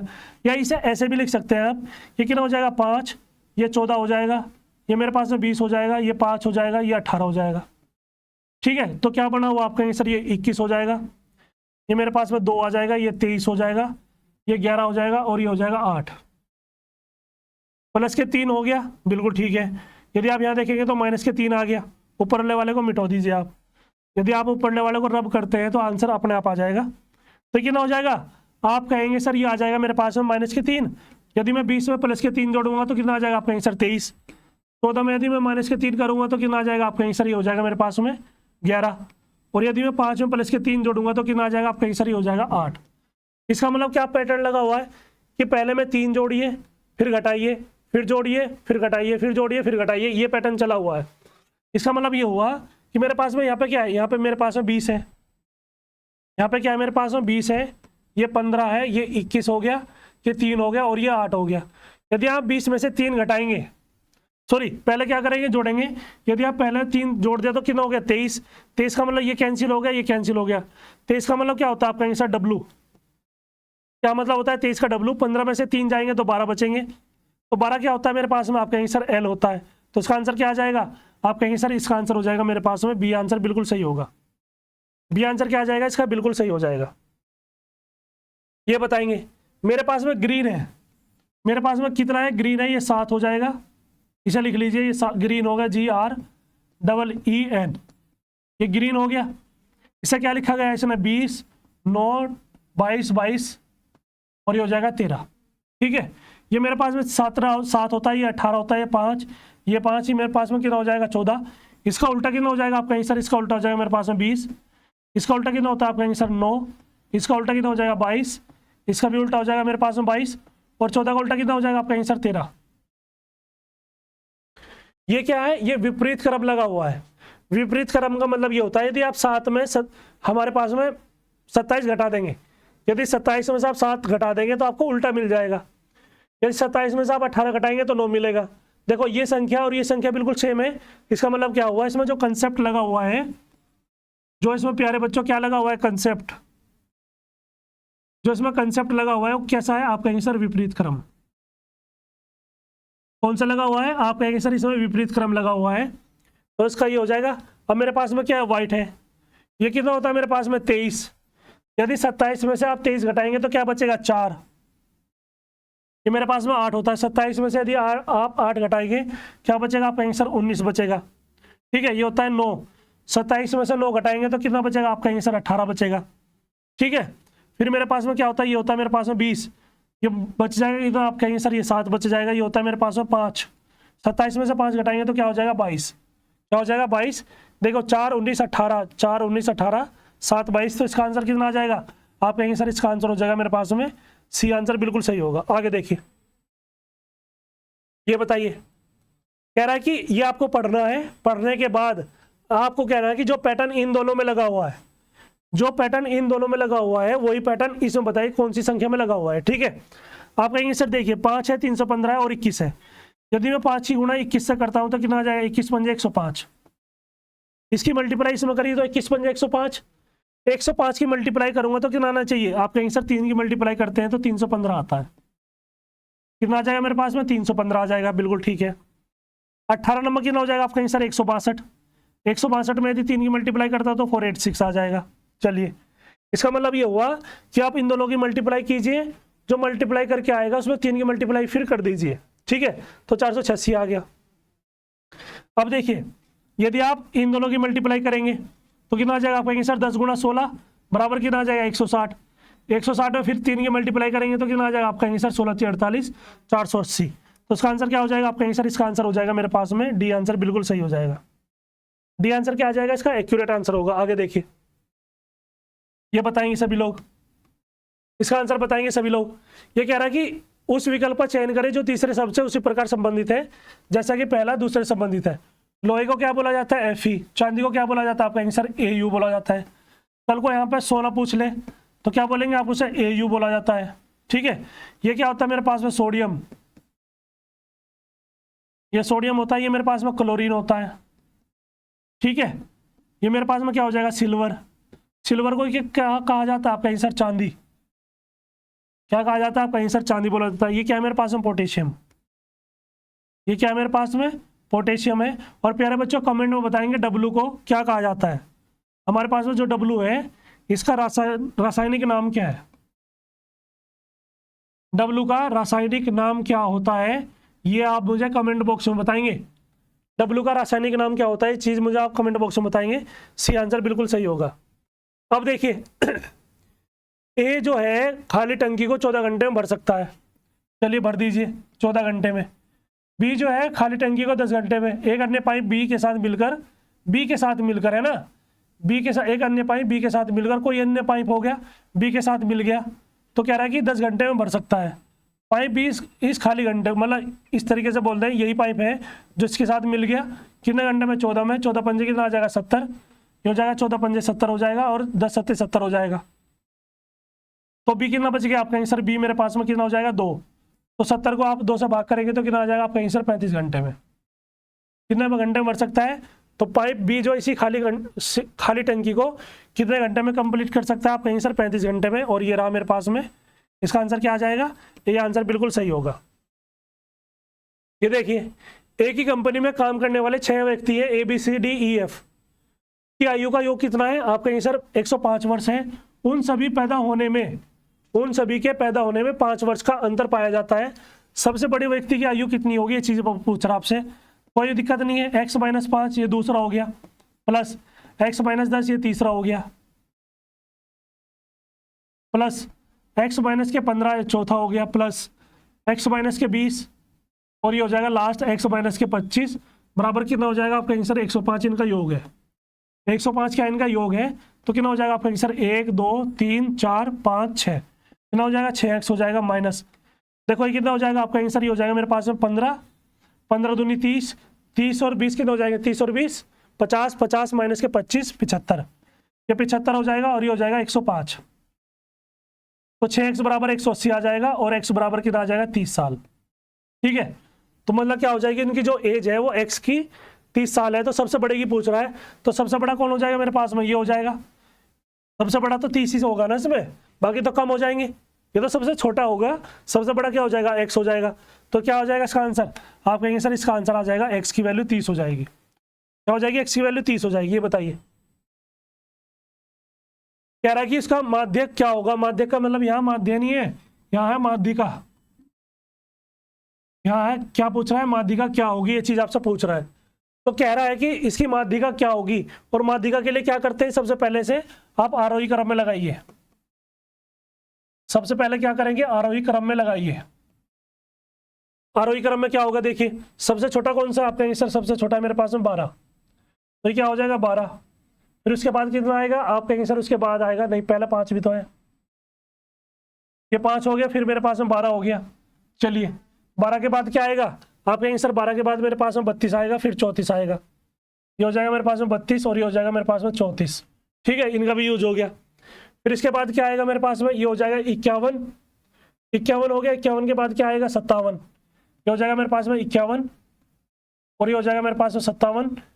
ठीक है, फिर मेरे पास में 57 आएगा, ये रहा 57 दोबारा। चलिए ठीक है, फिर क्या आएगा मेरे पास में 62 आएगा, 62 भी 2 बार आएगा। ठीक है, ये रहा 62 और ये रहा मेरे पास में 62। ठीक है, फिर 67 आएगा, 67 ये रहा, इसका मतलब इसका भी यूज हो गया, इसका भी यूज हो गया। सबसे लास्ट में कौन बचा, 92 और 93। सबसे लास्ट में बचा मेरे पास में 92 और 93। ठीक है, अब देखेंगे 1 2 3 4 5 6 7 8 9 10 11 12, तो ये क्या है 12 है, ये क्या है मेरे पास में 12 है। तो आप क्या करेंगे, इन हटा दीजिए, 1 2 3 4 5 इन हटा दीजिए, 1 2 3 4 5 इन हटा दीजिए। तो बीच में कौन बची आपका आंसर, बीच में 2 संख्या बच गई मेरे पास में 57 और 57। ठीक है, मेरे पास में 2 संख्याएं बच गई बीच में, तो इसकी माध्यिका क्या कहलाएगी, आपका आंसर जो इसकी मीडियन होगी इन दोनों का एवरेज। ठीक है, 57 + 57 इन दोनों का आपको 2 से भाग करेंगे तो कितना आ जाएगा, आपका आंसर 57 ही आ जाएगा। तो इसकी माध्यिका कितनी हो जाएगी, इसकी माध्यिका हो जाएगी मेरे पास में 57 और ये हो जाएगा प्यारे बच्चों इसका राइट आंसर। ठीक है, सी आंसर बिल्कुल सही होगा। आगे बताइए, ये कह रहा है कि 12 मीटर ऊंचा एक पेड़ है, हवा से टूटकर इस प्रकार जमीन पर गिरता है कि इसका शीर्ष जो है, इसका शीर्ष सिरा जमीन को स्पर्श करता है और जमीन के साथ 60 डिग्री का क्या बनाता है, कोण बनाता है। 60 डिग्री का क्या बनाता है प्यारे बच्चों, कोण बनाता है। ठीक है, पेड़ हवा की वजह से जमीन से कितनी ऊंचाई पर टूटा है, ये चीज आपसे पूछ रहा है। तो देखिए ये क्या है मेरे पास में पेड़ हो गया, ये क्या है मेरे पास में पेड़ है। चलिए अब ये मेरे पास में क्या हो जाएगा, ये इस तरीके से था पहले, ये ऐसा था और ये इस तरीके से टूट गया, ये क्या हो जाएगा मेरे पास में x हो जाएगा। कह रहा कि 12 मीटर ऊंचा पेड़ है, तो ये कितना बचा आप कहेंगे सर, ये जो पेड़ था ना ये 12 मीटर था, ये कितना बच गया आप कहेंगे सर, ये 12 - के x हो जाएगा यहाँ से यहाँ तक। तो इसका मतलब क्या हो गया, ये जो पेड़ यहाँ से यहाँ तक हो गया। ठीक है, यहाँ देखिए ये मेरे पास में कितना है, आप कहेंगे सर ये 12 मीटर ऊंचा पेड़ है और ये इस तरीके से टूट गया, तो ये कितना हो जाएगा आप कहेंगे सर, ये हो जाएगा मेरे पास में 12 और ये कितना बचा आप कहेंगे सर, ये 12 - के x बच गया और ये टूट गया, तो ये भी कितना हो जाएगा आप कहेंगे सर 12 - के x हो जाएगा। और ये जो एंगल बना रहा है ना कितना है आप कहेंगे सर 60 डिग्री, ये मेरे पास में A हो जाएगा, ये B हो जाएगा, ये C और ये मेरे पास में क्या हो जाएगा, D हो जाएगा। ठीक है, तो आप ये बताइए मुझे जब ये मेरे पास में कितना x है, ठीक है, मुझे क्या पता, लंब पता है, मुझे कर्ण पता है, तो sin 60 की वैल्यू क्या हो जाएगी आप कहेंगे सर, sin 60 की वैल्यू हो जाएगी लंब बटे कर्ण, तो 12 - के x हो जाएगा और इसकी वैल्यू कितनी हो जाएगी आप कहेंगे सर √3/2 बराबर कितना आ जाएगा आप कहेंगे सर x बटे में कितना आ जाएगा 12 - के x हो जाएगा। ठीक है, तो यहाँ पे कितना आ जाएगा आप कहेंगे सर, ये हो जाएगा मेरे पास में 2x, ये 2x हो जाएगा और ये हो जाएगा 12√3 और माइनस के क्या हो जाएगा √3x हो जाएगा। इधर लेके आएंगे तो x कॉमन आ जाएगा और ये हो जाएगा 2 + के √3 बराबर में कितना आ जाएगा 12 √3 हो जाएगा और x की वैल्यू क्या आ जाएगी मेरे पास में, यदि आपको अगर दिखाई दे रहा है तो ध्यान से देखना। ठीक है, कितनी वैल्यू आ गई आप कहेंगे सर, ये वैल्यू हो जाएगी मेरे पास में 12/√3, इसे ऐसा हटाते हैं, ये कितना हो जाएगा आप कहेंगे सर, ये हो जाएगा x बराबर 12 √3 बटे में कितना आ जाएगा आप कहेंगे सर 2 + के √3, 2 + के क्या हो जाएगा √3, ये x की वैल्यू आ गई। मेरे बच्चों क्या हो गया, ये मेरे पास में x की वैल्यू आ गई। कैसे लगाया मैंने क्वेश्चन को, मैंने लगाया कि sin 60 का मतलब ये होता है लंब बटा कर्ण, है ना। आपको पता होगा कि लाला आम लाया खट्टे खट्टे, तो जो मेरे पास में साइन है, साइन का मतलब होता है लंब बटा कर्ण। तो मुझे देखो लंब की वैल्यू पता है मुझे और मेरे पास में कर्ण की वैल्यू पता है, तो यहाँ से मैंने क्या किया, x की वैल्यू निकाल ली। x की वैल्यू कितनी आ गई मेरे पास में, आप कहेंगे सर लंब बटा कर्ण, तो साइन 60 वैल्यू बराबर क्या हो जाएगा, x बटे 12 माइनस एक्स हो गया। तो √3/2, √3/2 इसकी वैल्यू होती है, तो x बटे कितना आ जाएगा 12 माइनस एक्स। तो ऐसे x की वैल्यू निकल करके ये आ गई। इसका क्या करेंगे, हर परिमेयकरण। जब आप इसका हर परिमेयकरण करेंगे तो 12√3 कितना हो जाएगा, आप कहेंगे सर 2 प्लस के √3 हो जाएगा। कितना हो जाएगा, आप कहेंगे सर माइनस के हो जाएगा। कितना आ जाएगा, 2 माइनस के √3 हो जाएगा। अब क्या करेंगे, आप इसका स्क्वायर करेंगे तो 4 माइनस के 3 कितना आ जाएगा 1। तो x की वैल्यू कितनी आ जाएगी, आप कहेंगे सर 12√3, इसे अंदर ले जाएंगे तो 12 दूनी कितना हो जाएगा, आप कहेंगे सर 12 दूनी 24 हो जाएगा। कितना हो जाएगा, आप कहेंगे सर 12 दूनी 24 √3 हो जाएगा, माइनस कितना हो जाएगा, आप कहेंगे सर 12 3 36। कितना हो जाएगा मेरे पास में, 12 3 36 हो जाएगा। तो आप ये देख कर बताइए कमेंट बॉक्स में कि ये आंसर आपको दिखाई दे रहा है, क्या हो जाएगा, ये चीज़ आपको दिखाई दे रही है। तो इतना क्या आ जाएगा, आप कहेंगे सर इतने मीटर हो जाएगा, 24√3 माइनस के 36। तो क्या कहेंगे आप, ये रहा इसका सी आंसर, बिल्कुल सही है। क्या हो जाएगा, सी आंसर इसका बिल्कुल सही हो जाएगा। आगे देखिए, कह रहा है कि cos A + B बराबर कितना है 90 डिग्री, और cos B बराबर क्या है 1/3 है। तो आप ये बताइए मुझे, ये कितना हो जाएगा, आप कहेंगे सर ये हो जाएगा मेरे सामने cos A + B है, मेरे पास में क्या है cos A + B है। तो cos A + B कितना हो जाएगा, आप कहेंगे सर ये हो जाएगा cos A + B। कैसे, ऐसे ले लीजिए, ऐसा नहीं लीजिए आप, इसे ऐसे ले लिए। ये कितना हो जाएगा मेरे पास में, cos B की वैल्यू पता है ना आपको, तो इसका मतलब क्या करेंगे, इसे इधर लेकर आइए आप। इसे क्या करेंगे पहले बच्चों, इसे इधर लेकर आइए, तो B बराबर क्या हो जाएगा, आप कहेंगे सर B बराबर हो जाएगा मेरे पास में 90 माइनस का A। ठीक है, अब ले लीजिए आप cos B, cos B बराबर क्या हो जाएगा cos 90 माइनस A। ठीक है, दोनों तरफ क्या ले लिया मैंने, cos ले लिया, तो ये cos B हो जाएगा। cos B की वैल्यू कितनी पता है आपको, आप कहेंगे सर 1/3 पता है। तो cos 90 माइनस A ये कितना हो जाएगा, आप कहेंगे सर ये sin A हो जाएगा। तो इसी की तो वैल्यू निकालनी थी sin A, तो क्या आ जाएगा मेरे पास में sin A, इसका बिल्कुल एक्यूरेट आंसर आ जाएगा। sin A बराबर कितना आ जाएगा 1/3, और ये हो जाएगा इसका 1/3 आंसर। आगे देखिए, इसमें बताइए, इसमें क्वेश्चन में ये कहा है, इसमें ये कहा है कि त्रिभुज ABC में AB और AC पर DE जो है क्रम से ऐसे बिंदु है जिसमें DE और BC के समांतर है, AD बराबर 2 है, BD बराबर 3 है। तो area of AD he area of ABC का अनुपात क्या होगा, ये चीज़ आपसे पूछ रहा है। ठीक है, तो आपको क्या करना है, हमें निकालना है त्रिभुज का क्षेत्रफल। क्या निकालना है हमें, त्रिभुज का क्षेत्रफल निकालना है। त्रिभुज का क्षेत्रफल निकाल लिए, कैसे निकालेंगे, ये बार बार यही सेलेक्ट हो रहा है। देखिए, ये देखिए मेरे पास में त्रिभुज हो गया।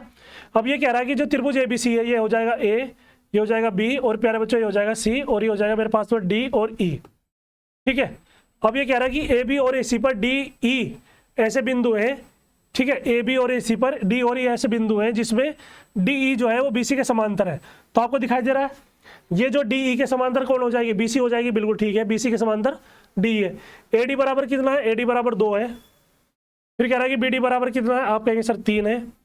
फिर कह रहा है कि मेरे पास में इसका क्षेत्रफल पूछ रहा है, कह रहा है कि एरिया ऑफ ADE, त्रिभुज का ADE ये कितना हो जाएगा, आप कहेंगे सर एरिया ऑफ त्रिभुज ABC। ठीक है, आप कहेंगे सर 1/2 आधार गुणा ऊंचाई। मेरे पास में क्या हो जाएगा, इसका आधार कितना हो जाएगा, आपको वैसे भी पता होगा कि ये दोनों बराबर किसके हो जाएंगे, भुजा का स्क्वायर। क्या हो जाएगा, भुजा का स्क्वायर हो जाएगा। तो क्या हो जाएगा, आप कहेंगे सर ये 2 का स्क्वायर हो जाएगा। ठीक है, ये कितना हो जाएगा 2 का स्क्वायर।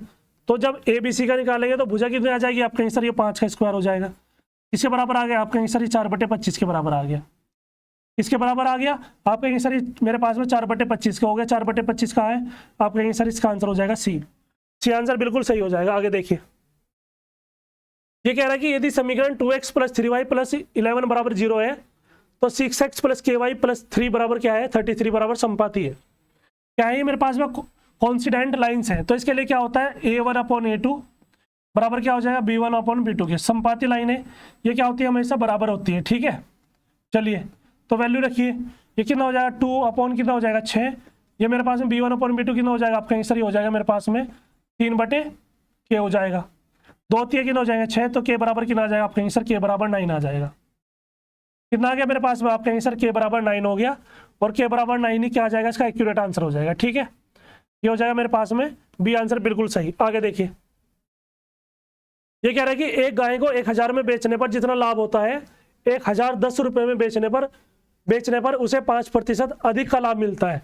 ठीक है, कितना बेचा आप कहेंगे सर? पहले 1000 था और कितना है? 1010 रुपये। कितना लाभ हो रहा है? 105। तो 105 का मतलब क्या हो जाएगा आप कहेंगे सर? ये हो जाएगा मेरे पास में 100 और ये हो जाएगा मेरे पास में 21/20।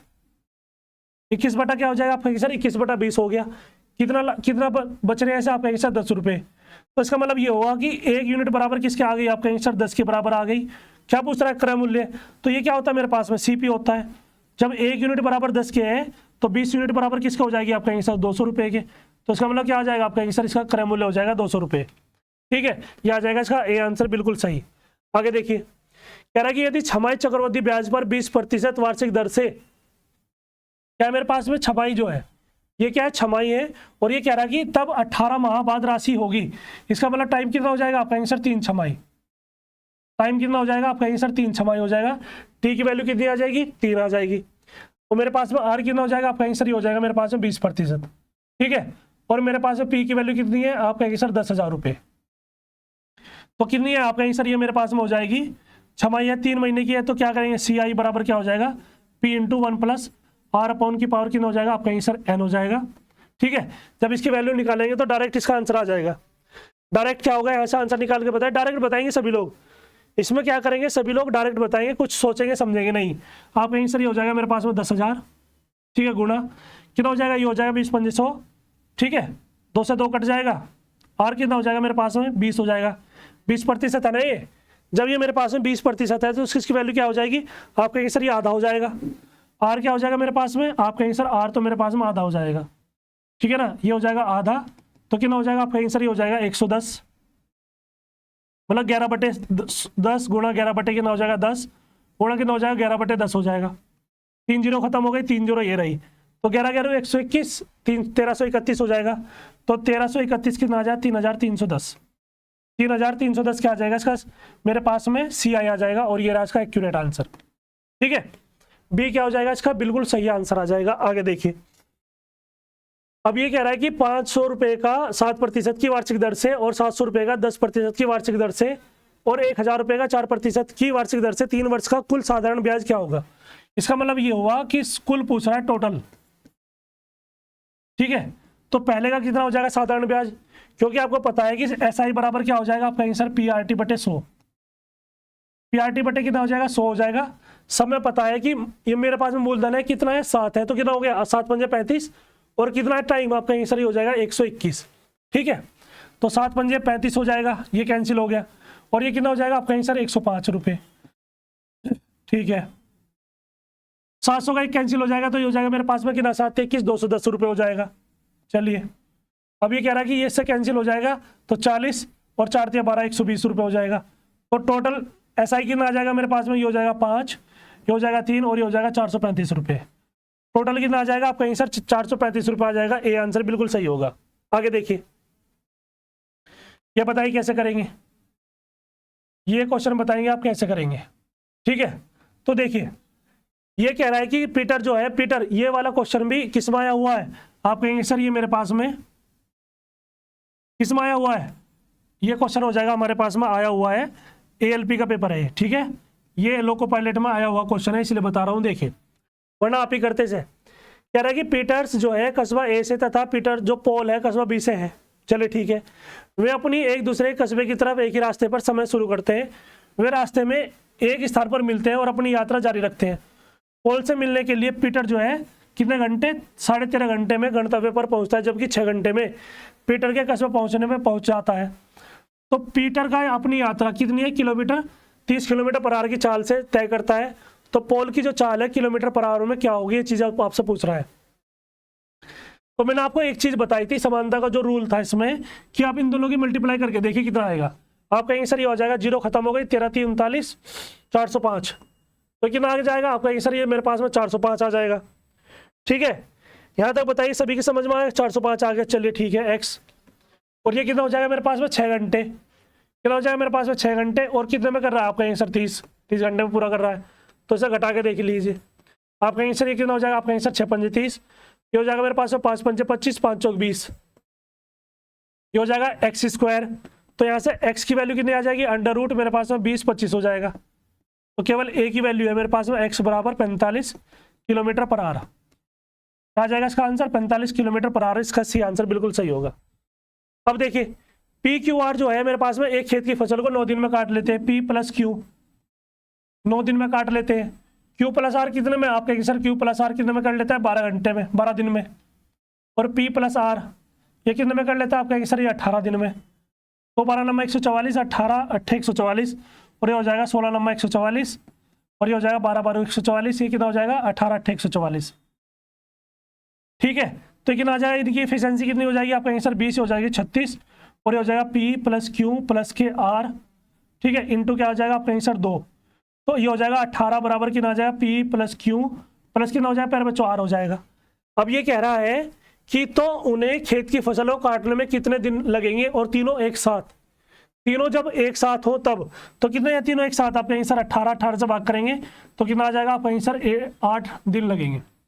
कितने दिन लगेंगे, 8 दिन लगेंगे, तो इसका आंसर क्या हो जाएगा, इसका आंसर 8 दिन बिल्कुल सही आंसर आ जाएगा। ठीक है, तो ये हो जाएगा सी आंसर बिल्कुल सही। आगे देखिए, कह रहा है कि एक समांतर चतुर्भुज का जो आधार है इसकी ऊंचाई से 2 गुना है, इसकी ऊंचाई से क्या है वो 2 गुना है, कौन, ऊंचाई से 2 गुना है इसका आधार। ठीक है, आधार जो है इसकी ऊंचाई का क्या है 2 गुना है, तो ए बराबर क्या हो जाएगा 2h हो जाएगा। इतना समझ में आ गया, बिल्कुल ठीक है। इसकी ऊंचाई का क्या है 2 गुना है, यदि समांतर चतुर्भुज का क्षेत्रफल जो है, क्षेत्रफल कितना है 392, कितना है मेरे पास में 392, तो आधार गुना ऊंचाई, तो ऊंचाई कितनी हो जाएगी, आप कहीं सर ये हो जाएगा 2h स्क्वायर। ठीक है, 2 से काटेंगे तो 2 ही कम 2, 2 9 18, 2 6 12, तो h स्क्वायर, तो h कितना आ जाएगा, आप कहीं सर ये हो जाएगा मेरे पास में 14 मीटर। क्या हो जाएगा मेरे पास में, आप कहेंगे सर मेरे पास में 14 मीटर आ जाएगा इसका एक्यूरेट आंसर। ठीक है, ये क्या हो जाएगा 14 मीटर हो जाएगा, और ये राज का 14 मीटर, ए आंसर बिल्कुल सही हो जाएगा। आगे देखिए, कह रहा है कि अंजू जो है हिंदी के 80 अंक में 68, गणित में 60 में से 40 अंक, और विज्ञान में 90 अंक में से 74 अंक। ठीक है, फिर कह रहा है कि अंग्रेजी में 45 में से 35 अंक प्राप्त करते हैं, तो अंजू कौन से विषय में अधिकतम प्रतिशत अंक प्राप्त करती है। क्या पूछा है, अधिकतम प्रतिशत अंक, इसके बारे में पूछा है, ये मोस्ट इंपोर्टेंट है। अब कहेंगे सर हिंदी की बात करेंगे तो हिंदी का मतलब क्या हो जाएगा, आप कहेंगे सर 80 में से कितना अंक प्राप्त किए, 80 में से 68 अंक प्राप्त किए, तो कितना हो जाएगा 100, ये कितना आ जाएगा मेरे पास में 100 हो जाएगा। चलिए मेरे पास में मैथमेटिक्स में कितना हो जाएगा, मेरे पास में मैथ में देखेंगे तो हो जाएगा 60 में से कितना किया 40, कितना हो जाएगा 100 बराबर। चलिए आगे देखिए, फिर मेरे पास में क्या है, विज्ञान है मतलब साइंस है, साइंस में कितना किया इसने, आप कहेंगे सर इसने 90 में से कितना किया, ये किया 74, तो कितना हो जाएगा 100 बराबर। आगे देखिए साइंस हो गया, फिर मेरे पास में क्या है, इंग्लिश है, मेरे पास में क्या है प्यारे बच्चों, इंग्लिश है, तो कह रहा है कि मेरे पास में 35 अंक प्राप्त किए, कितने 45 में से, गुणा क्या हो जाएगा, गुणा हो जाएगा 100। अब इसे सोल्व करके देखिए, जैसे आप इसे सोल्व करेंगे तो कितना आ जाएगा, आप कहेंगे सर ये हो जाएगा मेरे पास में 2 चौक 8, और ये हो जाएगा 2 पंजे 10, 4 से काटेंगे तो कितना आ जाएगा, आप कहेंगे सर ये हो जाएगा मेरे पास में 4 कम 4, 4 7 28, 17 पंजे 85, कितना आ जाएगा मेरे पास में, ये जो पहला है मेरे पास में 85 आ जाएगा। सभी की समझ में आ रहा है, जो पहला है प्यारे बच्चों कितना आ गया मेरे पास में 85, ये मेरे पास में 85 हो गया। फिर देखिए कितना आ जाएगा, आप कहेंगे सर ये आ जाएगा मेरे पास में 76 के आसपास आ जाएगा। ठीक है, क्यों, देखिए 6 7 42, कितना हो जाएगा 6 7 42 हो जाएगा, और 6 से 36 हो जाएगा, बिल्कुल सही है, ये 76 के पास में आ जाएगा। यदि आप इसे काटेंगे तो कितना हो जाएगा, आप कहेंगे सर 9 8 72, कितना आ जाएगा, आप कहेंगे सर ये हो जाएगा 9 8 72, कितना बचा 20, तो हो जाएगा 9 दूनी 18, ये 82 के आसपास आ जाएगा। अब इसे काट के देखिए, ये कितना हो जाएगा 5 9 45, और ये हो जाएगा मेरे पास में 5 दूनी 10 20, 5 दूनी 70, 700 बटे कितना आ जाएगा 9, तो 9 6 की 54, 9 8 72, तो 9 7 63, कितना हो जाएगा, आप कहेंगे सर 9 7 63 हो जाएगा, 7 बचे, फिर मेरे पास में 9 7 63, तो ये किसके प्रतिशत के बराबर आ जाएगा, आप कहेंगे सर 77 के प्रतिशत के बराबर आ जाएगा। तो सबसे ज़्यादा अंक किसमें प्राप्त किए, आप कहेंगे सर हिंदी में, केवल एक ही वर्ड दिखाई दे रहा मुझे, हिंदी। क्या दिखाई दे रहा है, आप कहेंगे सर मुझे केवल एक ही चीज़ दिखाई दे रही है इसमें, हिंदी, और हिंदी में इसने अंक प्राप्त किए, तो इसका आंसर क्या आ जाएगा, इसका आंसर हो जाएगा प्यारे बच्चों हिंदी, बिल्कुल सही आंसर हो जाएगा। ठीक है, आगे देखिए, ये बताइए इसे कैसे सोल्व करेंगे, सभी प्यारे बच्चे बताएंगे, कमेंट करते रहेंगे तभी पता चलेगा। ठीक है, देखिए ये कह रहा है कि यदि ए बी से 80% अधिक है, ठीक है, ये मेरे पास में क्या हो जाएगा ए, ये हो जाएगा मेरे पास में बी, और ये हो जाएगा मेरे पास में सी, ठीक है। और जो बी है ना वो सी से 20% अंक कम है, तो यदि ये 100 है तो ये कितना हो जाएगा मेरे पास में 80 हो जाएगा।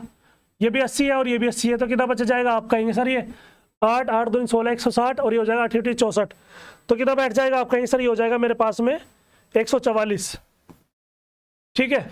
अब इसे 4 से काट के देखिए कितना हो जाएगा, 4 3 12, 4 6 24, ये हो जाएगा मेरे पास में 4 2 8 20, ये हो जाएगा 25। देखिए कहीं पे 36 20 25 है, आप कहेंगे सर बिल्कुल सही है, ये रहा इसका बी आंसर बिल्कुल सही। क्या हो जाएगा इसका बी आंसर बिल्कुल सही हो जाएगा। आगे देखिए,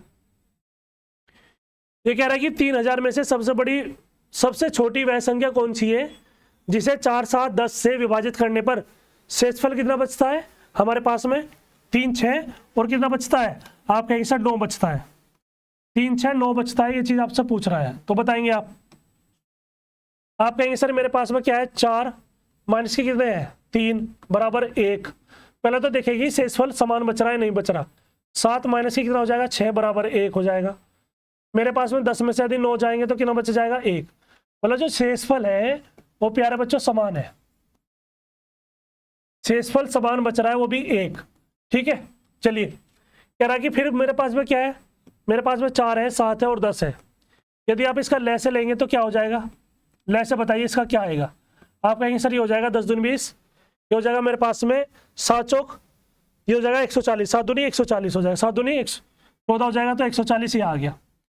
अब इसके पास में ये बताइए संख्या कौन सी हो जाएगी, तो मेरे पास में प्यारे बच्चों संख्या हो जाएगी 140 के माइनस के 1। कौन सी हो जाएगी मेरे पास में 140 के माइनस 1 हो जाएगी। अब ये बताइए मुझे यहाँ तक पहुँचना है, 3000 से बड़ी लेकर के आनी है। यदि आप इसमें 20 को मल्टीप्लाई करते हो, यदि के बराबर आप 20 रखेंगे तो 14 दूनी 28, ये तो 2800 के आसपास आएगा, इसके आसपास आएगा 2800 के आसपास हो जाएगा। 21 रखेंगे तो मेरे पास में कितना आ जाएगा 3000 से थोड़ा सा कम होगा। 22 रख के देखिए, यदि आप इसमें 22 रखेंगे तो कितना आएगा देखिए, ये हो जाएगा मेरे पास में 140 गुणा 22 माइनस 1, तो 0 आ गया। 14 दूनी 28 8 हो गया, ये बच गया 2, हासिल को 2 लगे, 14 दूनी 28 28 और 2 आप कहेंगे सर ये 30 हो जाएगा माइनस के 1। कितना आ जाएगा मेरे पास में आप कहेंगे सर माइनस के 1 हो जाएगा, तो इसका आंसर क्या आ जाएगा 3079। 3079 क्या हो जाएगा इसका एक्यूरेट आंसर हो जाएगा, और ये रहा इसका ए आंसर बिल्कुल सही। आगे देखिए, कह रहा है कि 53 में की का मान क्या होगा, ये चीज आपसे पूछ रहा है, तो बताएंगे आप। ये क्या है मेरे पास में, ये 42436 है, ठीक है। तो यहां से क्या करूंगा मैं कॉमन ले लूंगा, तो कितना आ जाएगा आप कहेंगे सर ये हो जाएगा 10,000, तो कितना बाहर आ गया आप कहेंगे सर ये बाहर आ गया 100, तो 42436 हो जाएगा। तो इकाई का अंक कितना आएगा आप कहेंगे सर इकाई का अंक आएगा मेरे पास में 6, ये तो इकाई का अंक मेरे पास में 6 आएगा। ये मेरे पास में क्या आ जाएगा आप कहेंगे सर या तो 4 आएगा। ये किसके पास में है, अब देखिए 20 का स्क्वायर करेंगे तो कितना आ जाएगा आप कहेंगे सर 20 का स्क्वायर करेंगे तो कितना हो जाएगा मेरे पास में आप कहेंगे सर 400। ये मेरे पास में क्या है, ये मेरे पास में है 424, मेरे पास में क्या है 424 है, तो 21 का करेंगे तो क्या आएगा आप कहेंगे सर 441 आ जाएगा, तो ये 441, तो ये क्या हो जाएगा कम हो जाएगा, तो ये किसके बराबर हो जाएगा 20 के आसपास। तो 20 हो जाएगा तो कम वाला तो ज़्यादा वाला लेंगे, तो इसका मतलब क्या हो जाएगा 206 का स्क्वायर है। ये जो संख्या है ये 206 का स्क्वायर है, तो इसे कैसे करेंगे आप कहेंगे सर ये हो जाएगा 206 डिवाइडेड बाई क्या हो जाएगा 100, और ये हो जाएगा मेरे पास में 2.06। कितना आ जाएगा मेरे पास में प्यारे बच्चों, इसका आंसर आ जाएगा 2.06, इसका एक्यूरेट आंसर हो जाएगा डी, ठीक है। आगे देखिए, अब ये बताइए, ये कह रहा है कि निम्नलिखित में से कौन सा अवरोही क्रम में है, मतलब अवरोही क्रम में पूछ रहा, ये कह रहा है कि जो हमारे पास में घटता हुआ क्रम है,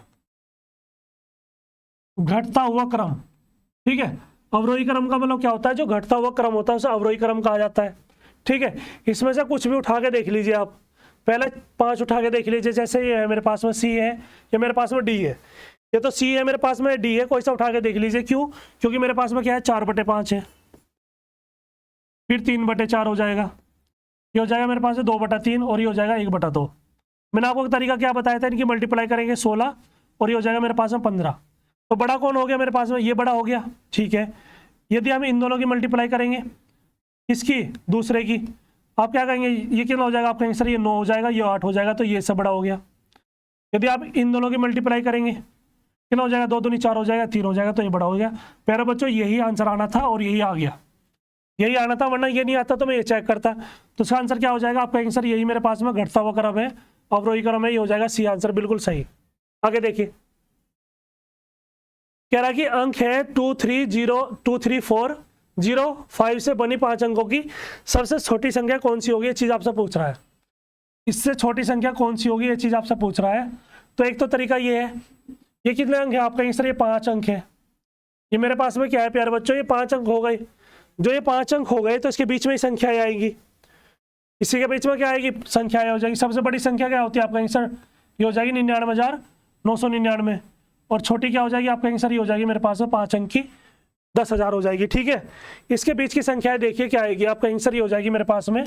इसका आंसर कौन सा हो जाएगा, आपका आंसर निकाल भी लेंगे, आप निकाल भी लेंगे और इसका आंसर ये आ जाएगा, अपने आप ही आ जाएगा। देखने से ही पता लग रहा है ये सबसे छोटी संख्या हो जाएगी। ये बताएंगे आप इसका आंसर क्या होगा, सभी लोग बताएंगे इसका आंसर क्या आएगा। ठीक है, बताइए। अब ये कह रहा है कि प्रसिद्ध सिंधु घाटी स्थल मोहनजोदड़ो की पहली बार खुदाई किस प्रख्यात भारतीय पुरातात्विक, ठीक है ना, पुरातत्वविद जो है हमारे पास में द्वारा की गई थी। किसकी बात कर रहा है, सिंधु घाटी स्थल मोहनजोदड़ो। मोहनजोदड़ो के बारे में क्या क्या बताया गया है, बताना जरा सभी। आप कहेंगे सर ये मेरे पास में क्या है, राखालदास बनर्जी जो इसके खोज करता है, ठीक है नहीं, जो खोज करता है या खुदाई जिसने की है, जो पुरातात्विक विद है हमारे पास में, जो ये थे, इनका नाम क्या है, राखालदास बनर्जी। राखालदास बनर्जी ने की थी, राखालदास बनर्जी। ठीक है, राखालदास बनर्जी हो गया, मोहनजोदड़ो की खुदाई इन्होंने की थी। कब की थी, ये की थी हमारे पास में 1922 में। कब की थी प्यारे बच्चों, ये 1922 में की थी। और जो मोहनजोदड़ो है इसका शाब्दिक अर्थ क्या है, इसका शाब्दिक अर्थ क्या है, आपका आंसर मर्तकों का टीला। क्या कहेंगे, आपका आंसर इसे कहा जाता है मर्तकों का टीला। ये क्या हो जाएगा मेरे पास में, मर्तकों का टीला हो जाएगा। इसका आंसर क्या आ जाएगा, आर.डी. बनर्जी।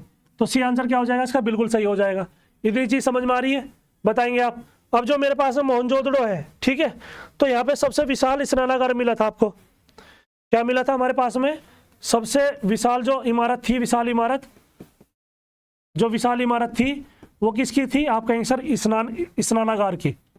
स्नानागार की एक विशाल इमारत थी यहाँ पे। और यहाँ पे क्या मिला था आपका आंसर, अन्नागार भी मिला था यहाँ पे। और इससे भी बड़ी, मतलब जो सबसे बड़ी थी वो कौन सी थी, आपका आंसर अनाजों का ढेर, जो अनाजों की इमारत थी, अन्नागार जिसे बोलते हैं। सबसे बड़ी इमारत, सबसे बड़ी इमारत, सबसे बड़ी इमारत कौन सी थी आपका आंसर, वो थी हमारे पास में अन्नागार। ठीक है, क्या थी हमारे पास में, अन्नागार थी। ये पॉइंट जो है हमारे पास में मोस्ट इंपोर्टेंट है, इन्हीं में से क्वेश्चन बन सकता है। ठीक है, इतनी बेसिक इन्फॉर्मेशन पता होनी चाहिए आपको। कह रहा है कि 13वीं सदी में बख्तियार खिलजी ने बंगाल के किस राजा को पराजित किया था। किसकी बात कर रहा है, बख्तियार खिलजी की बात कर रहा है। बंगाल के किस शासक को, किस राजा को, 13वीं सदी में। महिपाल है मेरे पास में, लक्ष्मण सेन है, शशांक है, या मेरे पास में गृहवर्मन है।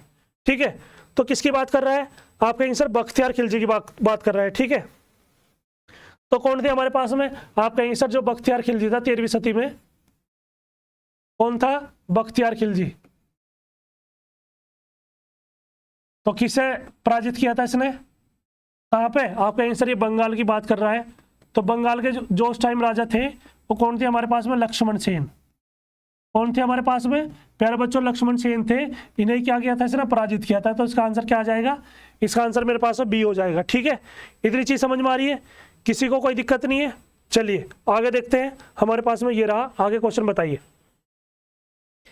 ये कह रहा है कि मुर्शीद कुली खान ने खुद को बंगाल का नवाब घोषित कर दिया। किसने, मुर्शीद कुली खान ने खुद को बंगाल का नवाब घोषित कर दिया और अपनी राजधानी ढाका से हटाकर गिरिया, ये तो सबको पता होगा, मुरादाबाद, बक्सर, या मेरे पास में मुर्शिदाबाद। आप कहेंगे सर इसका आंसर हो जाएगा मेरे पास में मुर्शिदाबाद। ठीक है, तो इसका आंसर क्या हो जाएगा, 98 का डी आंसर बिल्कुल सही आ जाएगा। ठीक है, और ये किसकी बात कर रहा है, आप कहेंगे सर ये 1717 की बात कर रहा है। कौन सा पीरियड चल रहा है, आप कहेंगे सर ये पीरियड चल रहा है 1717 ईस्वी का, मुगल काल। ठीक है, चलिए आगे देखिए। कह रहा है कि भारतीय संविधान में पंचवर्षीय योजना का प्रावधान किस देश से लिया गया है, ये पूछ रहा है। तो यूएसए है मेरे पास में, आयरलैंड है, दक्षिण अफ्रीका है, यूएसएसआर है, इनमें से कौन सा है? 59 का क्या आंसर हो जाएगा, ये चीज आपसे पूछ रहा है। ठीक है, आप क्या कहेंगे? आप कहेंगे सर मेरे पास में इसका आंसर क्या हो जाएगा, इसका आंसर क्या हो जाएगा? आप कहेंगे सर इसका आंसर हो जाएगा मेरे पास में यूएसएसआर। क्या हो जाएगा? आप कहेंगे सर इसका आंसर हो जाएगा यूएसएसआर। और सबसे पहली योजना जो 1951 में बनी थी हमारे पास में, 51 से 56 में, ये क्या है हमारे पास में? प्रथम पंचवर्षीय योजना, पंचवर्षीय योजना। ठीक है, ये मॉडल कौन सा था, उस मॉडल का नाम बताएंगे सभी प्यारे बच्चे हमारे पास में, कमेंट बॉक्स में बताएंगे। जो प्रथम पंचवर्षीय योजना है, किसका टाइम काल था, उस टाइम प्रधानमंत्री कौन थे? आप कहेंगे सर पंडित जवाहरलाल नेहरू। ठीक है, ये हमारे पास के क्या थे? प्रधानमंत्री थे उस टाइम का। ये बात बताइए आप 1951 में हमारे पास में जो प्रथम पंचवर्षीय योजना थी, उसके जो हमारे पास में कौन थे? आप कहेंगे सर योजना मतलब जो मॉडल था हेराल्ड डोमर। हेराल्ड क्या था? हेराल्ड डोमर का ये क्या था हमारे पास में? मॉडल था। हेराल्ड डोमर मॉडल पर आधारित थी पंचवर्षीय योजना। ठीक है, आगे देखिए, ये कह रहा है कि भारत के संविधान की प्रस्तावना में प्रयुक्त शब्द गणतंत्र सूचित करता है कि देश का प्रधान वंशानुगत है, देश का प्रधान जो है संवैधानिक शासक है, कि देश का प्रधान निर्वाचित प्रतिनिधि है या ऊपर से कोई नहीं, ये चीज आपसे पूछ रहा है। तो इसका आंसर क्या आ जाएगा? आप कहेंगे सर देश का प्रधान होता है और जो क्या होता है? निर्वाचित होता है। जो क्या होगा मेरे पास में प्यारे बच्चों? आप कहेंगे सर वो निर्वाचित होता है। तो इसका आंसर क्या आ जाएगा? इसका सी आंसर बिल्कुल सही होगा। ये देखिए, कह रहा है कि 86वें संविधान संशोधन 2002 द्वारा भारतीय संविधान में और कितने मौलिक कर्तव्य ऐड किए गए थे, ये चीज पूछ रहा है। आप कहेंगे सर केवल एक किया गया था, जो हमारे पास में क्या था? 11वां मौलिक कर्तव्य। ठीक है, क्या है? 11वां मौलिक कर्तव्य, जिसमें ये कहा गया था कि हमारे पास में जो बच्चे हैं, ठीक है, जो हमारे पास में बच्चे हैं, कौन से? जो 6 साल से 14 साल के बच्चे हैं, 6 से 14 साल के बच्चों को क्या है? अनिवार्य शिक्षा। क्या है प्यारे बच्चों? इन्हें क्या मिलेगी? अनिवार्य शिक्षा मिलेगी। और यही क्या है? मौलिक कर्तव्य है। ये 11 मतलब 11वां मौलिक कर्तव्य हो जाएगा। ठीक है, और ये किस आर्टिकल में इसका व्याख्या की गई है? आप कहेंगे सर ये आर्टिकल 21 का क्या है? ये आर्टिकल कौन सा है? आप कहेंगे सर जो आर्टिकल नंबर है 21 का क्या है? इसमें इसका आंसर आ जाएगा। ठीक है, आगे देखिए, अब ये कह रहा है मेरे पास में इनमें से किस अवसर पर चंद्र ग्रहण होता है, ये चीज आपसे पूछ रहा है। पूर्णिमा है मेरे पास में, प्रथम क्वाड्रेचर है या तृतीय क्वाड्रेचर है, या मेरे पास में अमावस्या है, ये चीज आपसे पूछ रहा है। और सभी लोग इसका आंसर देंगे कमेंट बॉक्स में। सभी लोग क्या करेंगे? इसका कमेंट बॉक्स में आंसर देंगे कि मेरे पास में 62 का क्या आंसर आएगा। आप कहेंगे सर ए, बिल्कुल सही है। सभी प्यारे बच्चे बता रहे कमेंट बॉक्स में इसका ए आंसर होगा। ए का मतलब क्या हो जाएगा? आप कहेंगे सर पूर्णिमा। क्या आंसर आ जाएगा? आप कहेंगे सर इसका आंसर हो जाएगा मेरे पास में ए, पूर्णिमा। आगे देखिए, कह रहा है कि डैश नामक बाढ़कृत मैदानों के नए ताजे निक्षेप लगभग प्रत्येक वर्ष नवीनीकृत होने के कारण उपजाऊ होते हैं। इस प्रकार गहन कृषि के लिए आदर्श होते हैं। क्या? खादर, भाबर, बांगर, या मेरे पास में तराई के क्षेत्र, या मेरे पास में क्या हो जाएंगे? तराई के क्षेत्र हो जाएंगे। आप कहेंगे सर जब भी ऐसी होती है जिसमें मिट्टी क्या हो जाए? उपजाऊ हो जाती है, तो उसे क्या बोला जाता है? वो जो क्षेत्र होता है वो खादर का कहलाता है। कौन सा? खादर का क्षेत्र कहलाता है वो। आगे देखिए, कह रहा है कि भारतीय अर्थव्यवस्था के संदर्भ में निम्नलिखित में से कौन सा माध्यमिक क्षेत्र के अंतर्गत आता है? कौन सा माध्यमिक क्षेत्र के अंतर्गत आता है? आपको पता है जो हमारे पास में क्षेत्र है वो 3 तरीके के हैं। हमारे पास में जो क्षेत्र है प्राथमिक है, द्वितीयक है और तृतीयक है। हमारे पास में क्या है? 3 क्षेत्र है, प्राथमिक है, ये मेरे पास में द्वितीयक हो गया, इसे क्या बोला जाता है? माध्यमिक। इसे क्या बोला जाता है? माध्यमिक बोला जाता है। और प्यारे बच्चों मेरे पास में एक क्षेत्र होता है तृतीयक। ठीक है, तो ये कह रहा है मेरे पास में कि भारतीय अर्थव्यवस्था के संदर्भ में निम्नलिखित में कौन सा माध्यमिक क्षेत्र के अंतर्गत आता है? स्वास्थ्य, उद्योग, बैंकिंग, या मेरे पास में कृषि। 64 का क्या आंसर आ जाएगा? आप कहेंगे सर इसका आंसर हो जाएगा मेरे पास में कृषि, मतलब सॉरी उद्योग हो जाएगा। क्या हो जाएगा मेरे पास में? 64 का क्या आ जाएगा? आप कहेंगे सर 64 का बी आंसर बिल्कुल सही होगा। आगे बताइए, अब ये कह रहा है कि देश के विभिन्न हिस्सों में नववर्ष को अलग अलग नामों से जाना जाता है। ये क्वेश्चन मोस्ट इंपोर्टेंट है। ये क्वेश्चन प्यारे बच्चों मोस्ट इंपोर्टेंट है, इसका हमेशा याद रखना है ये। ठीक है, अब देखिए मेरे पास में जो विशु है, जो मेरे पास में विशु है कहाँ बनाया जाता है? आप कहीं सर केरल में। ठीक है, पहले का क्या हो जाएगा मेरे पास में? पहले का हो जाएगा विशु कहाँ मनाया जाता है? आप कहीं सर केरल में मनाया जाता है। जो पुथांडु है वो किसका है? आप कहीं सर ये तमिलनाडु का है। ठीक है, गुड़ी पड़वा किसका है? आप कहीं सर गुड़ी पड़वा मेरे पास में महाराष्ट्र का है। और पोइला बोईसाख किसका है? आप कहीं सर पश्चिम बंगाल का है। अब देख लीजिए, पहले का क्या है? थ्री का है। आप कहीं सर थ्री मेरे पास में एक ही ऑप्शन है और ये हो जाएगा मेरे पास में सी ऑप्शन। ठीक है, तो इसका आंसर क्या आ जाएगा? आप कहीं सर इसका आंसर हो जाएगा मेरे पास में सी क्या हो जाएगा? बिल्कुल सही आंसर आ जाएगा। आगे देखिए, अब ये बताइए, कह रहा है कि निम्नलिखित में से दी गई नृत्य शैलियों में से कौन सी उससे संबंधित राज्यों के साथ सुमेलित है? ये चीज आपसे पूछ रहा है, कौन सा सही है ये पूछ रहा है कुल मिला के। जो लावनी है ना, ये किसका है? आपका सर ये महाराष्ट्र का है। ये केरल का नहीं है, महाराष्ट्र का है। डांडिया उत्तर प्रदेश का नहीं है, ये गुजरात का है। गोर छत्तीसगढ़ का ही है। घूमर किसका है? आप कहीं सर राजस्थान का है। घूमर किसका है? आप कहीं सर राजस्थान का। इसका क्या आ जाएगा? आप कहीं सर इसका आंसर हो जाएगा मेरे पास में सी। थोड़ा सा लिख लेते हैं, देखिए मेरे पास में क्या हो सकता है। आप कहेंगे सर मेरे पास में ये है कि मेरे पास में केरल के बारे में लिख लेते हैं। केरल के नृत्य कौन कौन से होते हैं? आप कहेंगे सर केरल के नृत्य होते हैं कथकली। दूसरा बताएंगे कमेंट बॉक्स में, आप कहेंगे सर मोहिनी अट्टम। ठीक है, ये क्या हो जाएगा मेरे पास में? केरल का हो जाएगा। समझ में आ रहा? उत्तर प्रदेश का क्या हो जाएगा प्यारे बच्चों? उत्तर प्रदेश का क्या हो जाएगा? आप कहेंगे सर उत्तर प्रदेश का हो जाएगा मेरे पास में चरकुला और कथक। एक तो हो जाएगा मेरे पास में चरकुला। ठीक है, क्या हो जाएगा मेरे पास में? चरकुला हो जाएगा। फिर मेरे पास में क्या हो जाएगा? कथक हो जाएगा। फिर मेरे पास में नौटंकी इसी का है। उत्तर प्रदेश का क्या? आप कहेंगे सर नौटंकी है। फिर क्या बचा मेरे पास में? आप कहेंगे सर मेरे पास में गुजरात आ गया। गुजरात का क्या हो जाएगा? आप कहेंगे सर गुजरात का है डांडिया। ठीक है, डांडिया हो जाएगा। मेरे पास में गरबा हो जाएगा। क्या हो जाएगा मेरे पास में? डांडिया हो गया, मेरे पास में गरबा हो गया। टिप्पणी भी इसका है। क्या इसका? टिप्पणी इसी का इंपॉर्टेंट है, टिप्पणी। फिर मेरे पास में क्या आ गया? आप कहेंगे सर मेरे पास में हो जाएगा राजस्थान। क्या हो जाएगा मेरे पास में? राजस्थान का क्या है? घूमर। क्या हो जाएगा मेरे पास में? घूमर हो जाएगा। कालबेलिया मोस्ट इंपॉर्टेंट है, कालबेलिया। ठीक है, किसका हो जाएगा? आप कहेंगे सर कालबेलिया हो जाएगा। मेरे पास में राजस्थान का हो जाएगा। क्या बचा? महाराष्ट्र बच गया। महाराष्ट्र का क्या होगा? आप कहेंगे सर लावनी हो जाएगा। मेरे पास में क्या आ जाएगा? आप कहेंगे सर लावनी और एक हो जाएगा तमाशा। ठीक है, लावनी हो जाएगा, तमाशा हो जाएगा। और क्या हो सकता है बताएंगे सभी लोग? आप कहेंगे सर यही है मेरे पास में। ठीक है, दो ही है, दो ही क्या इसके बहुत ज़्यादा इंपॉर्टेंट है, बहुत ज़्यादा खास है। चलिए आगे देखिए, ये बताएंगे। कह रहा कि औद्योगिक नीति प्रस्ताव 1956 जिसके आधार पर द्वितीय पंचवर्षीय योजना का सृजन किया गया था। ठीक है, में उद्योगों की कितनी श्रेणियों के वर्गीकृत किया गया है? में उद्योगों को कितनी श्रेणियों में वर्गीकृत किया गया है, ये चीज आपसे पूछ रहा है। तो 67 का क्या हो जाएगा? आप कहेंगे सर 3 श्रेणियां थी उस टाइम। क्या थी मेरे पास में? 3 श्रेणियां थी, जिसमें से क्या किया गया था? वर्गीकृत किया गया था या क्लासिफाइड किया गया था। ठीक है, समझ में आ गया? आप कहेंगे सर अनुसूची ए थी इसमें। मेरे पास में क्या था? आप कहेंगे सर अनुसूची ए। फिर मेरे पास में क्या आएगी? आप कहेंगे सर अनुसूची बी आएगी। इसके अंदर क्या क्या आएगा मैं बताऊंगा आपको। फिर मेरे पास में क्या आ जाएगा? आप कहेंगे सर अनुसूची सी आ जाएगी। ये 3 श्रेणियां थे जिसमें क्या किया गया था? इसे उद्योगों को वर्गीकृत किया गया था। ठीक है, आगे देखिए, ये कह रहा है कि शंकरदेव द्वारा रचित भावना निम्नलिखित में से किस पारंपरिक भाषा का प्रयोग किया गया है? ये चीज आपसे पूछ रहा है, मोस्ट इंपोर्टेंट क्वेश्चन है। ये क्या है? मोस्ट इंपोर्टेंट क्वेश्चन है। आप कहेंगे सर ये हो जाएगा मेरे पास में ब्रजावली। ब्रजावली इसका क्या हो जाएगा? राइट आंसर हो जाएगा बी, बिल्कुल सही। कह रहा है कि मेरे पास में हैलोवीन कब मनाया जाता है? तो आपको पता होगा जो हैलोवीन होता है ना, ये पूर्वजों की शांति के लिए।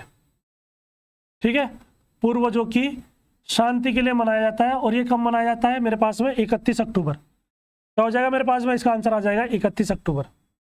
ठीक है, इसका आंसर हो जाएगा मेरे पास में 31 अक्टूबर हो जाएगा, बिल्कुल सही। समझ में आ गया? चलिए, पूर्वजों की शांति या पूर्वजों की आत्मा की शांति, ऐसा लिख लेते हैं, आत्मा की शांति, है ना? ऐसा भी लिख सकते हैं। चलिए आगे देखिए, ये बताइए, आनुवांशिक कोड जेनेटिक कोड का रहस्य सुलझाने के लिए सन 1968 में चिकित्सा एवं शरीर विज्ञान के क्षेत्र में साझा नोबेल पुरस्कार जीतने वाले भारतीय वैज्ञानिक का नाम क्या है? हरगोविंद खुराना। विश्वेश्वरैया है मेरे पास में, वेंकटरमण राधाकृष्णन है, या मेघनाथ शाह है। तो आपको केवल इसी वर्ड से याद आ जाना चाहिए कि सर इसका हो जाएगा हरगोविंद खुराना। ये सारी चीजें मैंने आपको लिखवा चुका हूं मैं सारी की सारी, ठीक है। तो क्या आ जाएगा 70 का ए आंसर बिल्कुल सही हो जाएगा। कह रहा है कि इनमें से किसकी स्थापना लीग ऑफ नेशंस के स्थान पर की गई थी? एमनेस्टी इंटरनेशनल, संयुक्त राष्ट्र, या मेरे पास में वर्ल्ड बैंक, या मेरे पास में क्या हो जाएगा अंतर्राष्ट्रीय मुद्रा कोष जिसे बोलता है IMF।